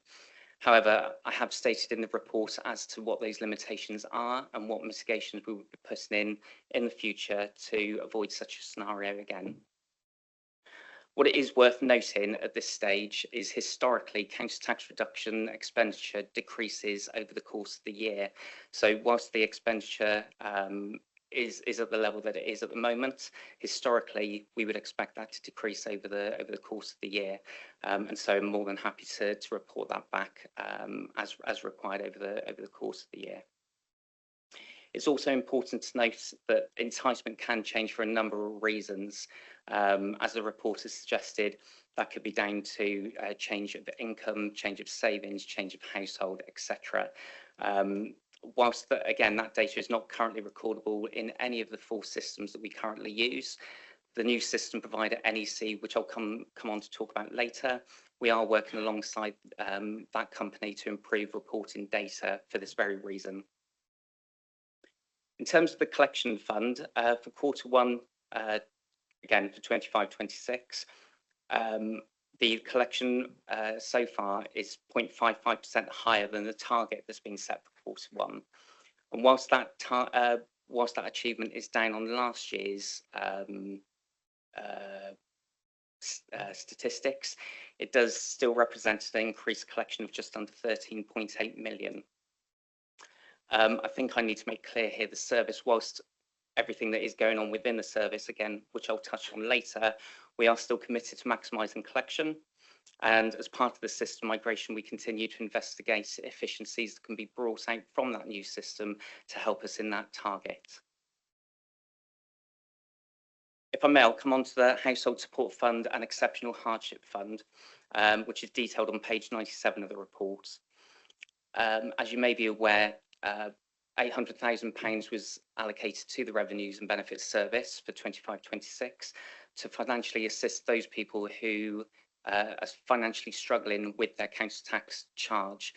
For clarity, again, people don't need to be in receipt of council tax reduction to receive help through the Household Support Fund or exceptional hardship payments, but it is primarily directed towards those people, or at least I should say the applications that are received are primarily from those in receipt of council tax reduction. It was agreed with the previous Section 151 officer and the lead member that assistance through the Household Support Fund and exceptional hardship payments would still be through an application process. The reason that decision was made is because it is still important we ensuring we help those people who can't pay as opposed to those people who won't pay. And part of that process, unfortunately, we'll be looking at income and expenditure for those people. But to be clear, we will always work alongside those applicants in terms of their income and expenditure. And we wouldn't just take things on face value. We do investigate further once we receive an application. The online form remains the most efficient way of making an application. And I know at scrutiny meetings last year and full council meeting last year, we did receive feedback in terms of the complexity of that claim form. And following that feedback, not only from members, but also from customers and citizens' advice, that claim form has been reviewed and has been updated. And so far, we've not had any negative feedback that I've been made aware of regarding that form, and that includes from our partner, the Citizens' Advice Service.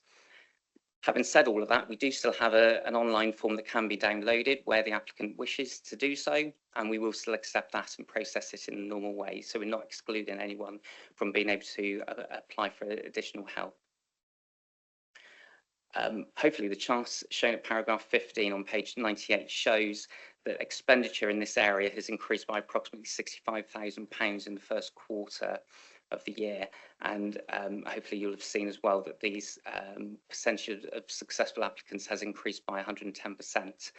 I think that shows that as a service, as a department, we are positively supporting applicants where they are affected by council tax reduction changes or where they do need additional financial help. What we have been able to do this year, which we haven't been able to previously, is also give a breakdown of household types who receive housing support fund payments.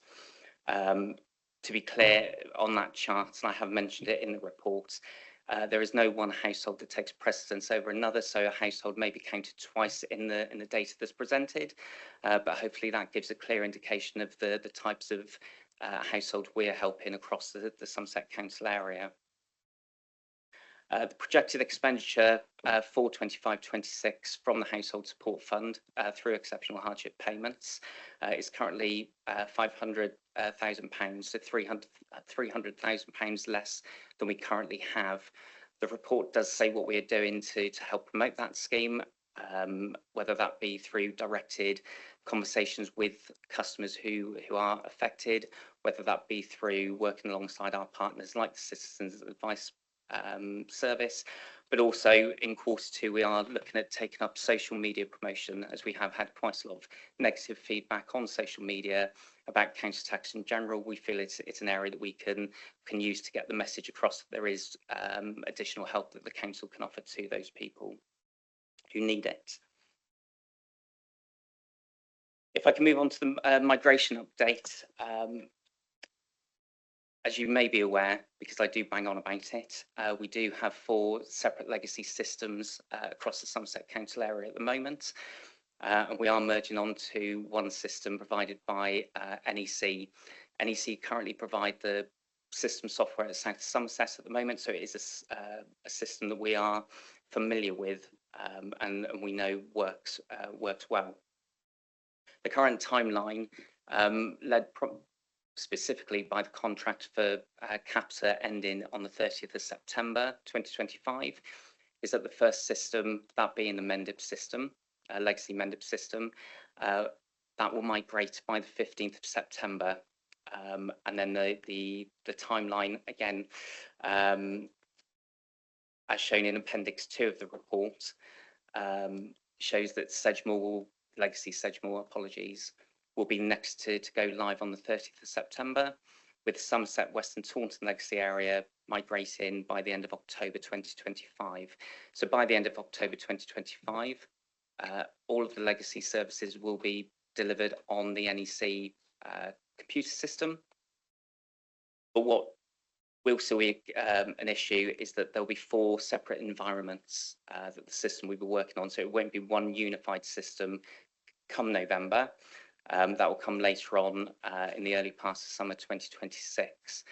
The reason for that, as I've stated in the report, is we are led to some extent by the Department for Work and Pensions, the DWP, and because they have a system freeze between December and January each year, because of the closeness of migration of the systems, the board took the decision to delay migrating all 4 systems into one final system before January.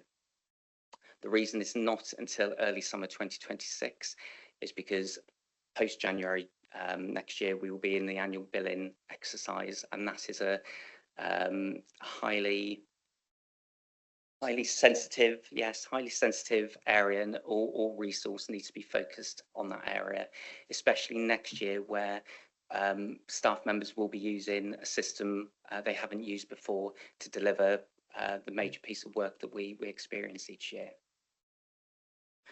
It is a major project and programme of work for the council, and it has been 2 years in the making. Currently, we have 30 members of the revenues and benefit teams across all of the legacy districts working on this pretty much on a daily basis, as well as continuing their day-to-day activities and trying to keep business as usual running as normal as possible. It's important for all of those team members to be on the project, though, because the amount of work that needs to be completed just from within our service, let alone services like ICT, finance, it does mean that unfortunately resources being spread, but we are managing that as effectively as we can do at the moment. The final thing that I'd like to just talk about, if I may, is one of the areas that has come to light, I would say probably from March 2025 onwards, and that is work that's been brought forward by the Department for Work and Pensions with regards to transitioning people from 6 legacy benefits, those benefits being income support, income-based job seekers allowance, income-related employment support allowance, working tax credit, child tax credit, and housing benefit. The issue that we've faced is that the central government have brought forward the timescale for migrating people on income-related employment and support allowance from 2028 to December 2025. So by December 2025, everyone in receipt of a legacy benefit will have received a notification that they need to transfer over to universal credit. There is no option. They do need to transfer over. As I've discussed within the report, specifically in paragraph 26 on page 100, 3 of the benefits that are transferring over to universal credit are deemed to be passported benefits. What that means is where somebody is in receipt of a passported benefit, they will automatically be entitled to maximum help towards other services. So things like housing benefit previously, prescription charges, dental charges, health costs, etc. DWP are moving that model away, and universal credit is not a passported benefit, and it's expected by the end of March 2026 that passported benefits will no longer exist. So what that means is, in terms of additional help that a person may need in addition to their benefit entitlement, is that that additional help will now be based on actual income levels as opposed to income types. So it levels the playing field to the extent that everyone is treated in the same way, but obviously it does have an effect on those people who were previously in receipt of passported benefits. And the issues that we've found specifically since March are those in receipt of employment and support allowance. because of additional premiums that they may receive within their employment and sports allowance, would have a higher level, for example, than a single person would. So a single person in receipt of employment and sports allowance income related benefits is likely to have a higher level of income than somebody who may have been on income support, for example. What that means is, again, because under universal credit, we have to look at their income levels. For the first time, a lot of people are having to make a contribution towards their, not just their council tax charge, but again, things like their prescription charges, health costs, etc.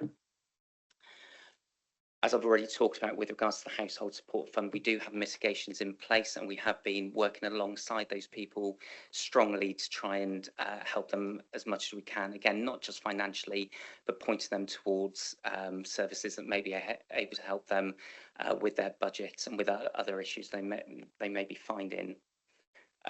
Not everyone has taken up the need or the offer, I should say, for exceptional hardship payments. Some people have accepted that the welfare system is changing, and they have stated that after speaking with us, actually, they're able to make payments towards the council tax charge themselves. So it's not just a default position that everyone who approaches us needs additional financial help.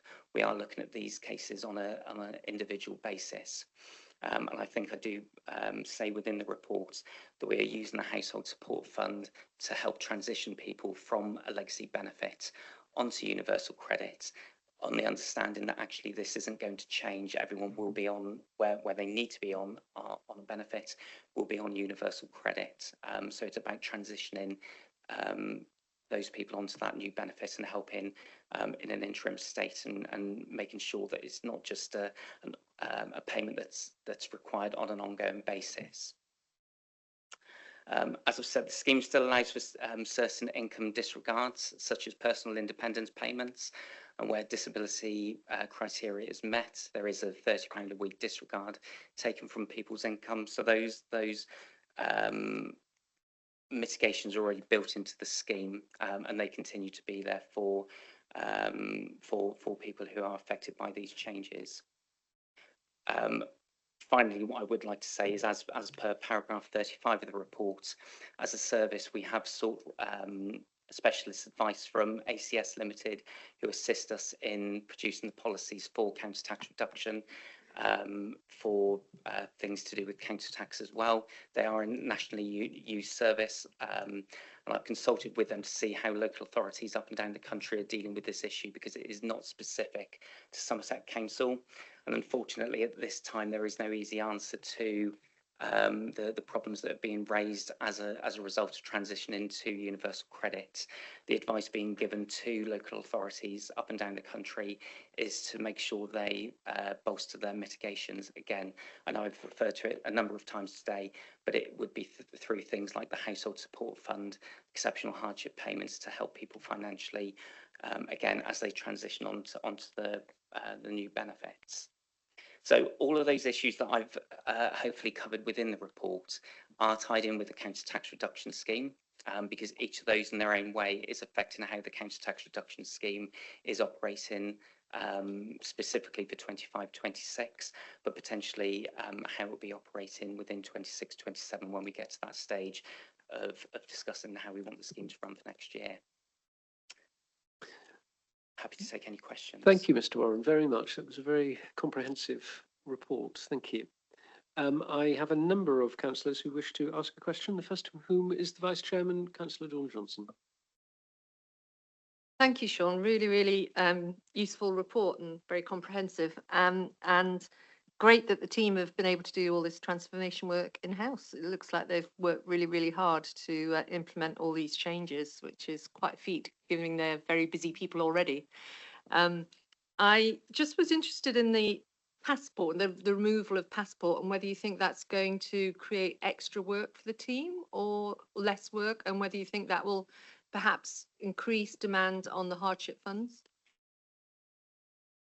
I think it's fair to say that it is likely to increase work, and it needs to be managed in an appropriate way. So what we need to, as I said earlier, what we need to try and do is promote the assistance that we can give and make sure the messaging is given to people at the right time and it's at the right level.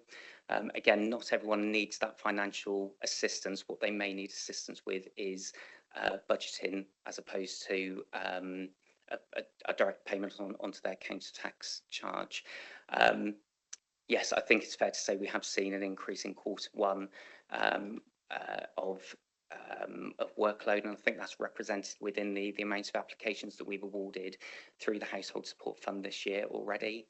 But again, as a service, it's about helping people transition. So we may feel that workload increase this year, but by next year, hopefully it will start to plateau and start to decrease again. Just for clarity, sorry, I meant to ask this.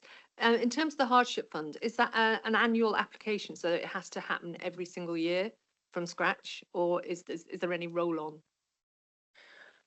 We haven't done roll-ons with household support funds and exceptional hardship payments, but we have done with the housing benefit equivalent, which is a discretionary housing payment. I won't go into details about that, but it is specifically to help with rental costs. And there are cases where we do roll on those awards. With something like a household support fund and exceptional hardship payments, though, at this point in time, I do believe it's more appropriate to look at those on a yearly basis, because we can't assume that someone's circumstances in April 2025 would be the same in April 2026. Can I just, yes.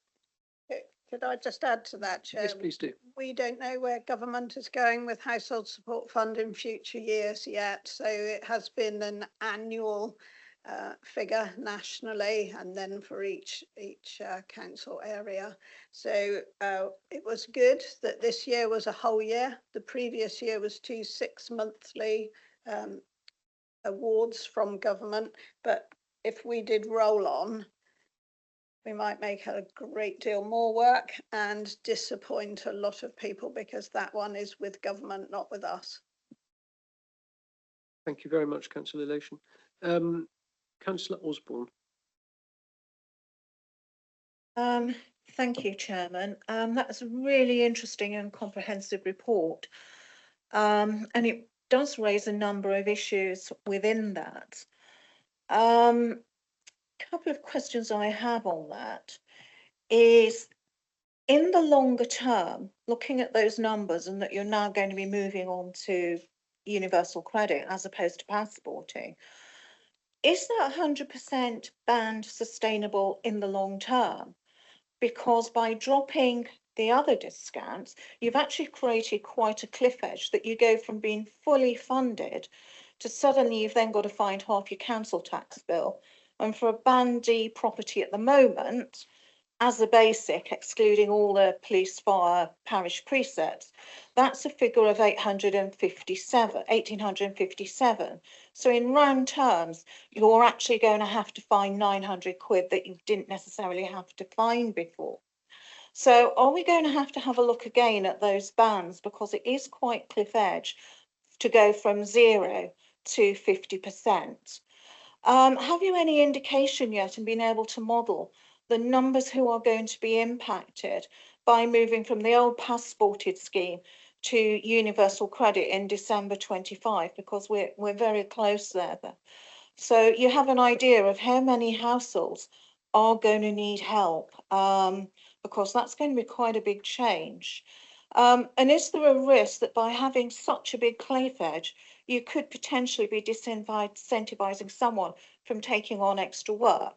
Because what's the point of doing something if it's all going to get gobbled up because you lose your 100% discount? Those are just a few questions I have on that. And as you say, the uncertainty is whether we will have access to such a generous household support fund. Ours is £800,000. You're currently promoting it because your total spend is going to projected to be £500,000, leaving you £300,000 in the bank. Is that going to be enough to cover what possibly could be coming after December, once people start to realise the impact of the migration from universal credit to that it's not automatic anymore, you've got to apply for it? Is there going to be enough money there, and how are we going to deal with that if we run short? Chair, there are a lot of questions there. If I could just take some of them. Don't forget, of course, if people are not able to pay, it affects the collection fund as well as exceptional hardship and household support fund. On the 100%, that came from South Somerset District Council's work, you may recall. And one of the major reasons for that was it saved the Revs and Bens team chasing on a monthly basis very tiny amounts of money that somebody would have been paying if they'd been paying, say, 20%. So that was part of the reason for keeping that 100%. On where we go in the future, this is something where other councils are looking to, and I would make the point that there is some unfairness in the fact that state pension age people claiming CTRS are kind of under it's the same scheme, but it's a different part of the scheme. And so the only bit where we are able to make any changes as a council are working age. And I completely understand that for people who are on a very limited budget because they're retired, it's really important to them. I also have concerns about what it does to people of working age who very often have children and in some places greater costs. What's left of the household support fund you've referred to, we don't know where we'll be after Christmas. The only thing I can tell you for sure is that the majority of cases that have reached me have been people who've gone from that passported benefit onto, well, they've moved universal credit, which, you know, I'd say it's settled down, universal credit. I'm not getting as many cases coming to me as I used to hear. We all hear knocking on doors. And I used to hear some really worrying cases, particularly just before Christmas, where the universal credit payment didn't work or an employer paid in a certain way and that impacted on the income. I think a lot of those problems must have been ironed out because I'm certainly hearing a lot less of them.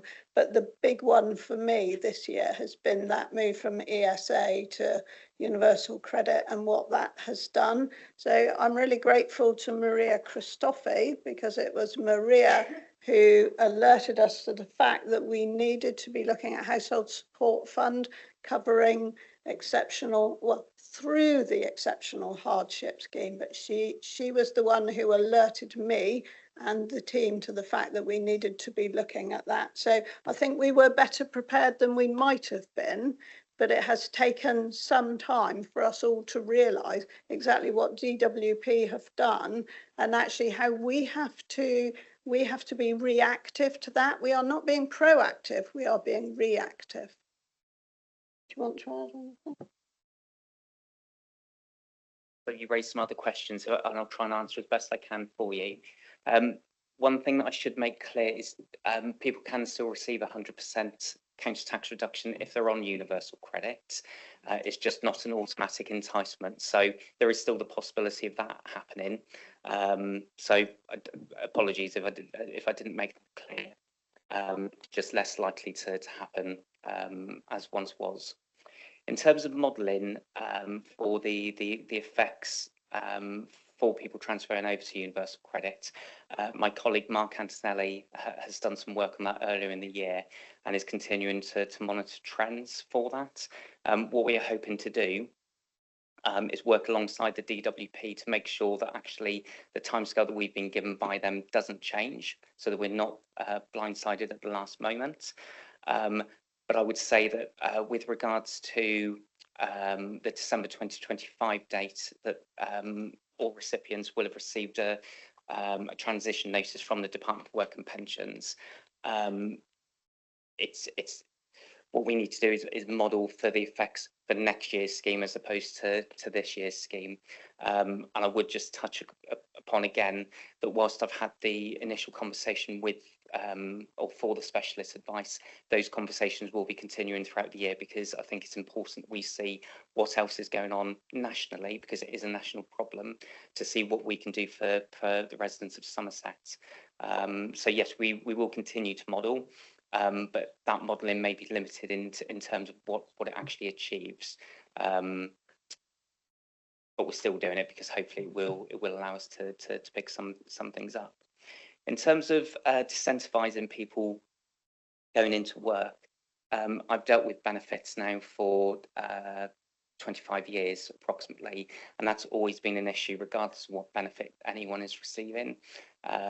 What I would say is within the county tax reduction scheme, there is a disregard of £25 a week from someone's earnings. So we do, sorry, I should say we don't take earnings into account fully.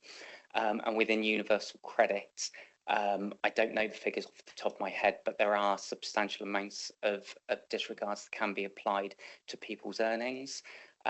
So I understand what you're saying in terms of possibly disincentivising people from going into work, but that's always been an issue when it comes to benefits. But there are mitigations in place within those schemes to promote people working or going into work. One, and hopefully I've answered all your questions after I've said this, but please pick me up if I haven't. When we make awards, following on from the question earlier about roll-on awards, what we do currently make clear in our award notices is that it is a one-off payment and that it shouldn't be relied on moving forward. That's not to say that a further award won't be made, but it shouldn't be relied on. And as I've said, when we don't just receive applications from people and deal with it at our desk. We do speak to individuals, because a bank statement, for example, will only give you so much of the story. When we talk to people, sorry.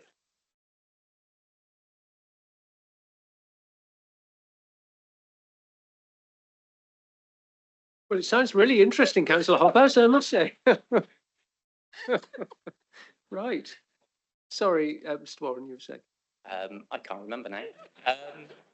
No, we do work alongside people. We do speak to them, and at that point, we do also verbally tell people that it's not a guarantee that it will be awarded in the next year. But you know, they are more than welcome to make another award. But as I said earlier, in response to the previous question, that's something we'll have to monitor as we go throughout the year. All right.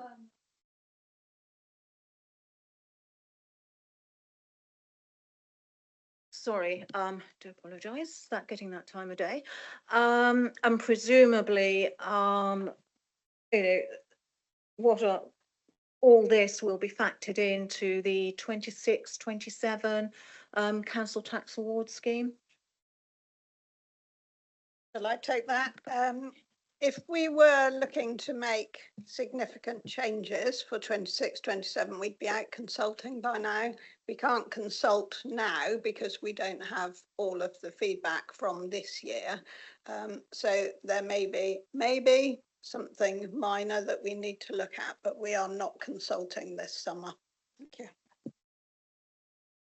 That's fine. Thank you, Chairman. Councillor Filmer. Thank you. If I can just start echoing the comments of the previous speakers, in the sense of it was really clear, interesting and informative report, which I generally could understand, which is not bad. So that's a good start. Also wanted just to say, obviously from the report, it's good that the team has managed to sort of build in the changes that were introduced, and those have rolled out well. So again, thanks to the team, because I think revenues and benefits from my district experience in the past tends to be one of those services that goes under the radar all the time until something goes wrong, and then boy does it come above the radar. So thank you very much for the team's efforts. The question I wanted to ask was the new system with the NEC. How flexible is that for your team to, because government are constantly making changes, and as you said, there's a number that you're aware of and others that will come down the track. I know from some of the in-house systems they were able to be changed in-house, whereas those that were out with consultants tended to be, okay, how much you're going to have to pay for that change. So how confident are you with the new system that those sort of changes can be made and your team can very much lead that? Firstly, thank you for the comment. It's much appreciated. With regards to the changes, the legacy Sedgemoor system was the in-house system where changes could be made previously at a drop of a hat at very little cost. Unfortunately, with regards to the major suppliers, so at the moment it's not Capita anymore, it's MRI, Civica and NEC. Those changes can be made. They do unfortunately come at a cost, and dependent on what changes need to be made, that will dictate the cost. What I would say personally, I am ex Sedgemoor District Council, so I have been party to the meetings that the Department for Work and Pensions have with the major suppliers, so I do know how those conversations work. And so I have that insider knowledge, I suppose. How much help it will be, time will tell. But it is one of those areas that for changes to be made within those major suppliers, unless it's a legislative change, there would need to be a number of local authorities requesting that change for it to happen.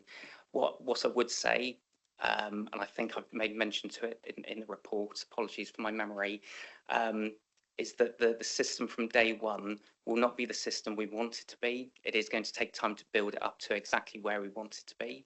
And obviously things change all the time. So what we may want for day one now may not be what we want for this time next year. So it is a moving goalpost. Our working relationship with EDC has been really good, and they have been responsive to the request that we have made. And I hope that will continue. Okay, thank you very much. Councillor Mansell. Okay, thank you, and thank you for the report. Yeah, a few questions. I think they're sort of partly linked. Looking at the changes that were made to the reduction scheme this year, have any been sort of noticed as having a particular impact? Obviously, you know, in causing difficulties to people, and possibly leading to, or whether it can be linked to them, but has there been any increase in the debt chasing that was mentioned earlier? You know, people with low amounts of debt, has that been any? Has that increased much the same or even decreased? And then looking at the exceptional hardship awards, so most of them do get awarded, but there are a number which are declined. Are you able to say anything about what are the reasons for awards being declined? What what are the factors that led to that? And sort of looking on the other side of things, for those where awards are made, is it possible to link those to changes that have occurred in the council tax reduction scheme, in the passporting? You know, are you able to say, is there a link between people applying for exceptional hardship and changes that have occurred in the system, either from us or from government? Is that something that can be done, or could it be something that be broken down in the future? It sort of feels like it might be helpful for us to understand that if it's possible. Okay, thank you. Thank you. So with regards to the increase in debt for those in receipts for counter tax reduction, that was one of the things that I was hoping to be able to put into the report, but because of the four systems and the different way they work, we could only report from half of those systems, and so it wasn't representative enough to be able to put into the report. Again, without hiding behind the new NEC system coming in, that is one of the things that I do want to try and introduce, because the counter tax reduction and the collection fund are explicitly linked, and we need to make sure that, as I said earlier, we're maximising the collection for the council regardless of someone's circumstances. So that is on my radar, but I'm not able to give that to you in an appropriate way at this time.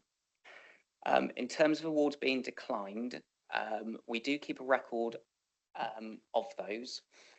It is a requirement of an officer to complete the outcomes fully and correctly, but it's not 100% accurate, and we're trying to build a way in that actually becomes automated on the system. What I would say, from my knowledge, is that there are generally two reasons why an award would be declined. Firstly, that actually based on an income and expenditure assessment, it would be deemed that the person has enough income to be able to meet their needs. And I will come back to that point in a moment, if I may. The second reason is because the applicant fails to provide the required information. Just on that point, what I would say, if we receive an application form and we don't have the support and evidence for that application, we make several attempts to engage with the customer to get that information supplied. It's not a case of, and again, referring to my 25 years within benefits, in the olden days in my younger days, I should say, if a customer didn't provide the information, they weren't chased. The claim was just closed down. The working practices have changed substantially, and it is very much in the customer's favour. So we do make sure that that we do try and engage with that person. Going back to the first point, though, in terms of applications being turned down because of income expenditure, the officers who look at exceptional hardship payments, there's a set amount and set staff who look at these applications. So there is a consistent approach when considering someone's circumstances. And again, I did mention earlier discretionary housing payments for housing benefits. The staff within the teams, whilst they may not be officially qualified people to help with persons' budgets, they are experienced in that field, and they do know what they need to be looking for. And if there are any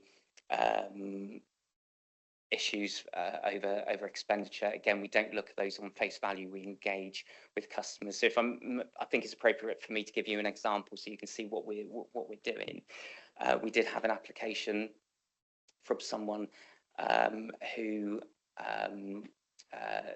uses the Too Good to Waste scheme. So this is the scheme where food organisations like Greggs, for example, will reduce or offer a boxed set of items at the end of the day.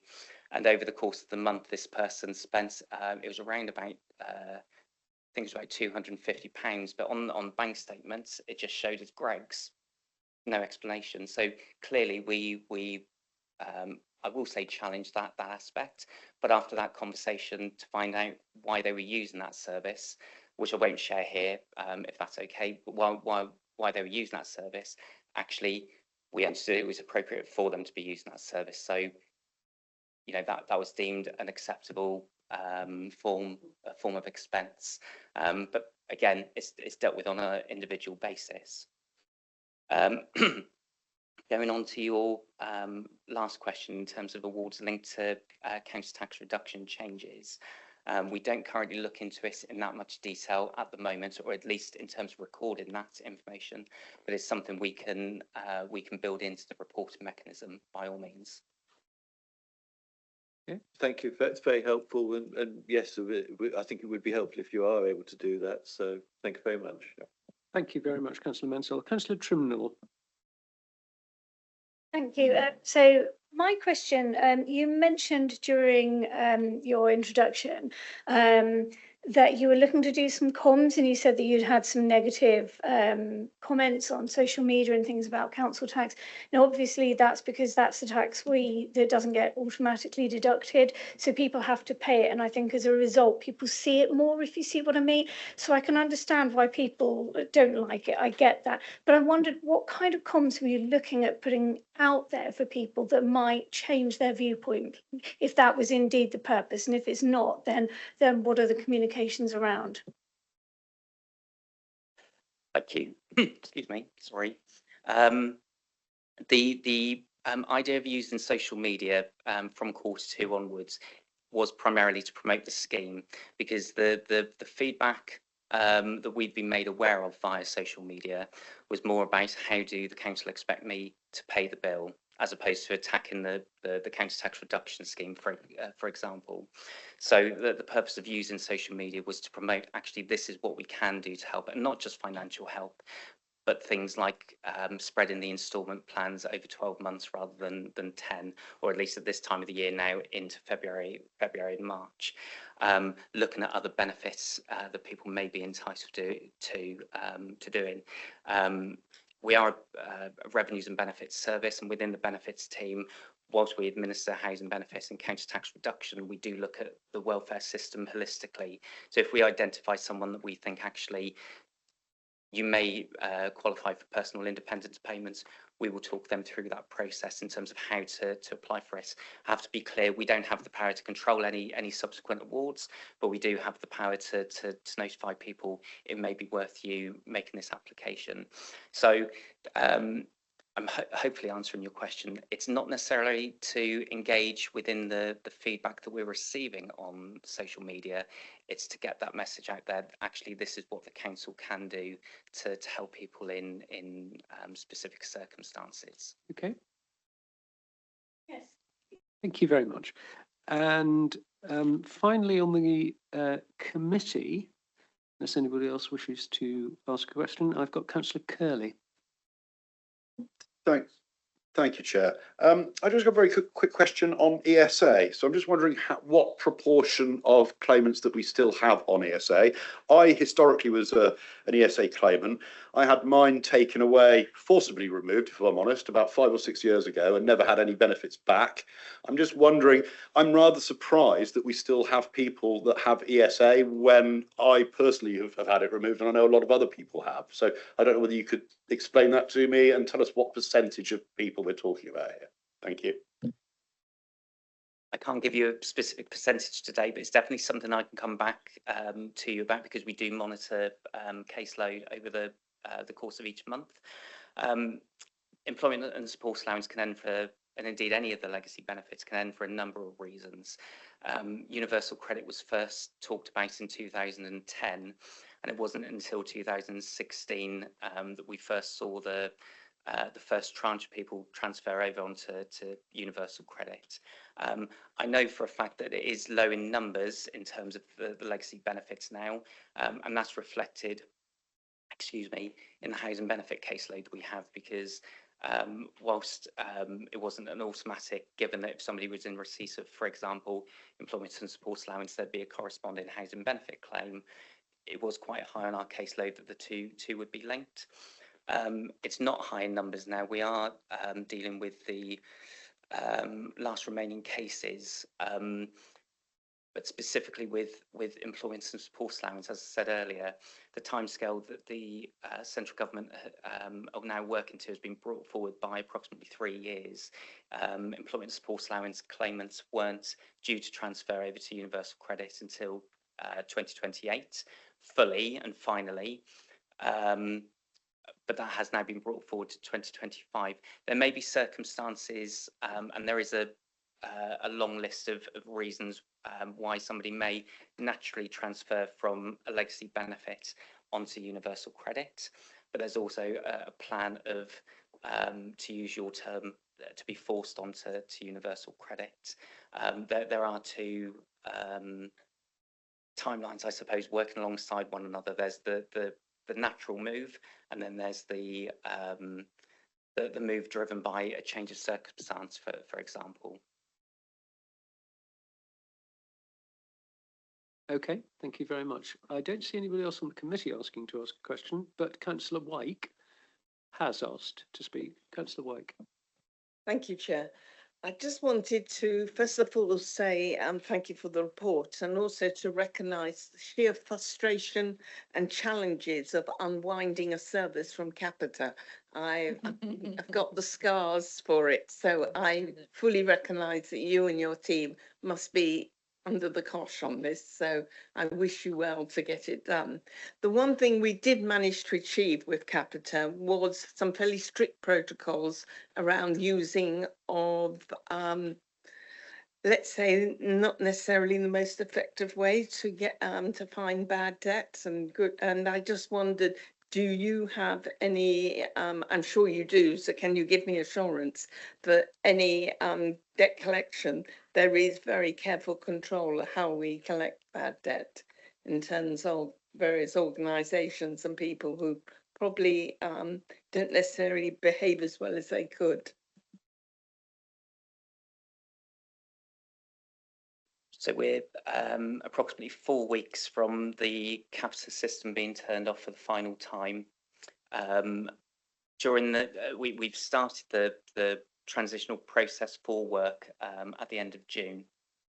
And my colleagues within the team and their counterparts within Capita are working alongside one another to understand what work is being handed over to us, not just in terms of complex work, complaints, appeals, etc., but all level of work. We're still trying to understand fully the debt situation that we will be inheriting from Capita. It is a moving target. We do report on debt on a quarterly basis, and Capita do feed into that that position. But I think now we're getting into the details and finally having direct access to that information. We are able to understand that debt position in a better way than we once were. In terms of giving you assurance for debt collection, we are currently going through an enforcement agent procurement exercise. So we will have new enforcement agents in place from the 1st of October. We are also looking at debt collection within the service and how that's been running, because again, as you can imagine, with the best will in the world, the 4 legacy districts are still working ever so slightly differently to one another. And it's my job to make sure that we become unified. And again, referring back to something I said earlier, that may not be perfect from day one. For day one for me is that we're operating safely and legally within the systems for the council. But moving forward, that is high on my agenda in terms of getting the debt situation under control and making sure that we are dealing with individuals, households in an appropriate way that represents the values of Somerset Council. Okay, ladies and gentlemen, I don't see any other hands, and I would like to ask Councillor Lation to make a final comment. Thank you very much, Chair. I do appreciate that after a long meeting. I just wanted to make the point for colleagues that where we're looking at this, this massive change in revs and bends, which is a huge responsibility, it covers those 3 appendices that we saw in the previous paper. So for budget, we'll get savings on software. For change, we will have a very much more efficient way of working, where our officers can work right across the whole county rather than trained in a specific piece of software. But in transformation, the most interesting bit for me is where predictive analytics may be able to come in, and where we'll be able to see where there are significant changes in a household, either in the household circumstances or in their ability to pay, and that may then help lead us into that early help and that prevention agenda that we've talked about earlier. So I think that this is it was a really good call for you to call for this paper, because I think it demonstrates really clearly how we're working across budget, change and transformation. So I thank you very much for your time. Just sorry it's taken so long today. Right, thank you very much, Councillor Lation. So I don't think, ladies and gentlemen, that there are any specific additional recommendations that we wish to send forward on this item, but we do very much welcome the very clear and informative report, and we look forward to further updates in the coming months. Thank you very much. Ladies and gentlemen, I thank you for your marathon effort today. But it has been very worthwhile. We've covered a lot of ground. I thank you very much for your attendance. I will declare the meeting closed at 2 minutes and 12 and a half. But could I please ask if Councillors Hobhouse, Mansell, Osborne, Trimnell and Johnson could just join me for 2 minutes, please. Thank you very much.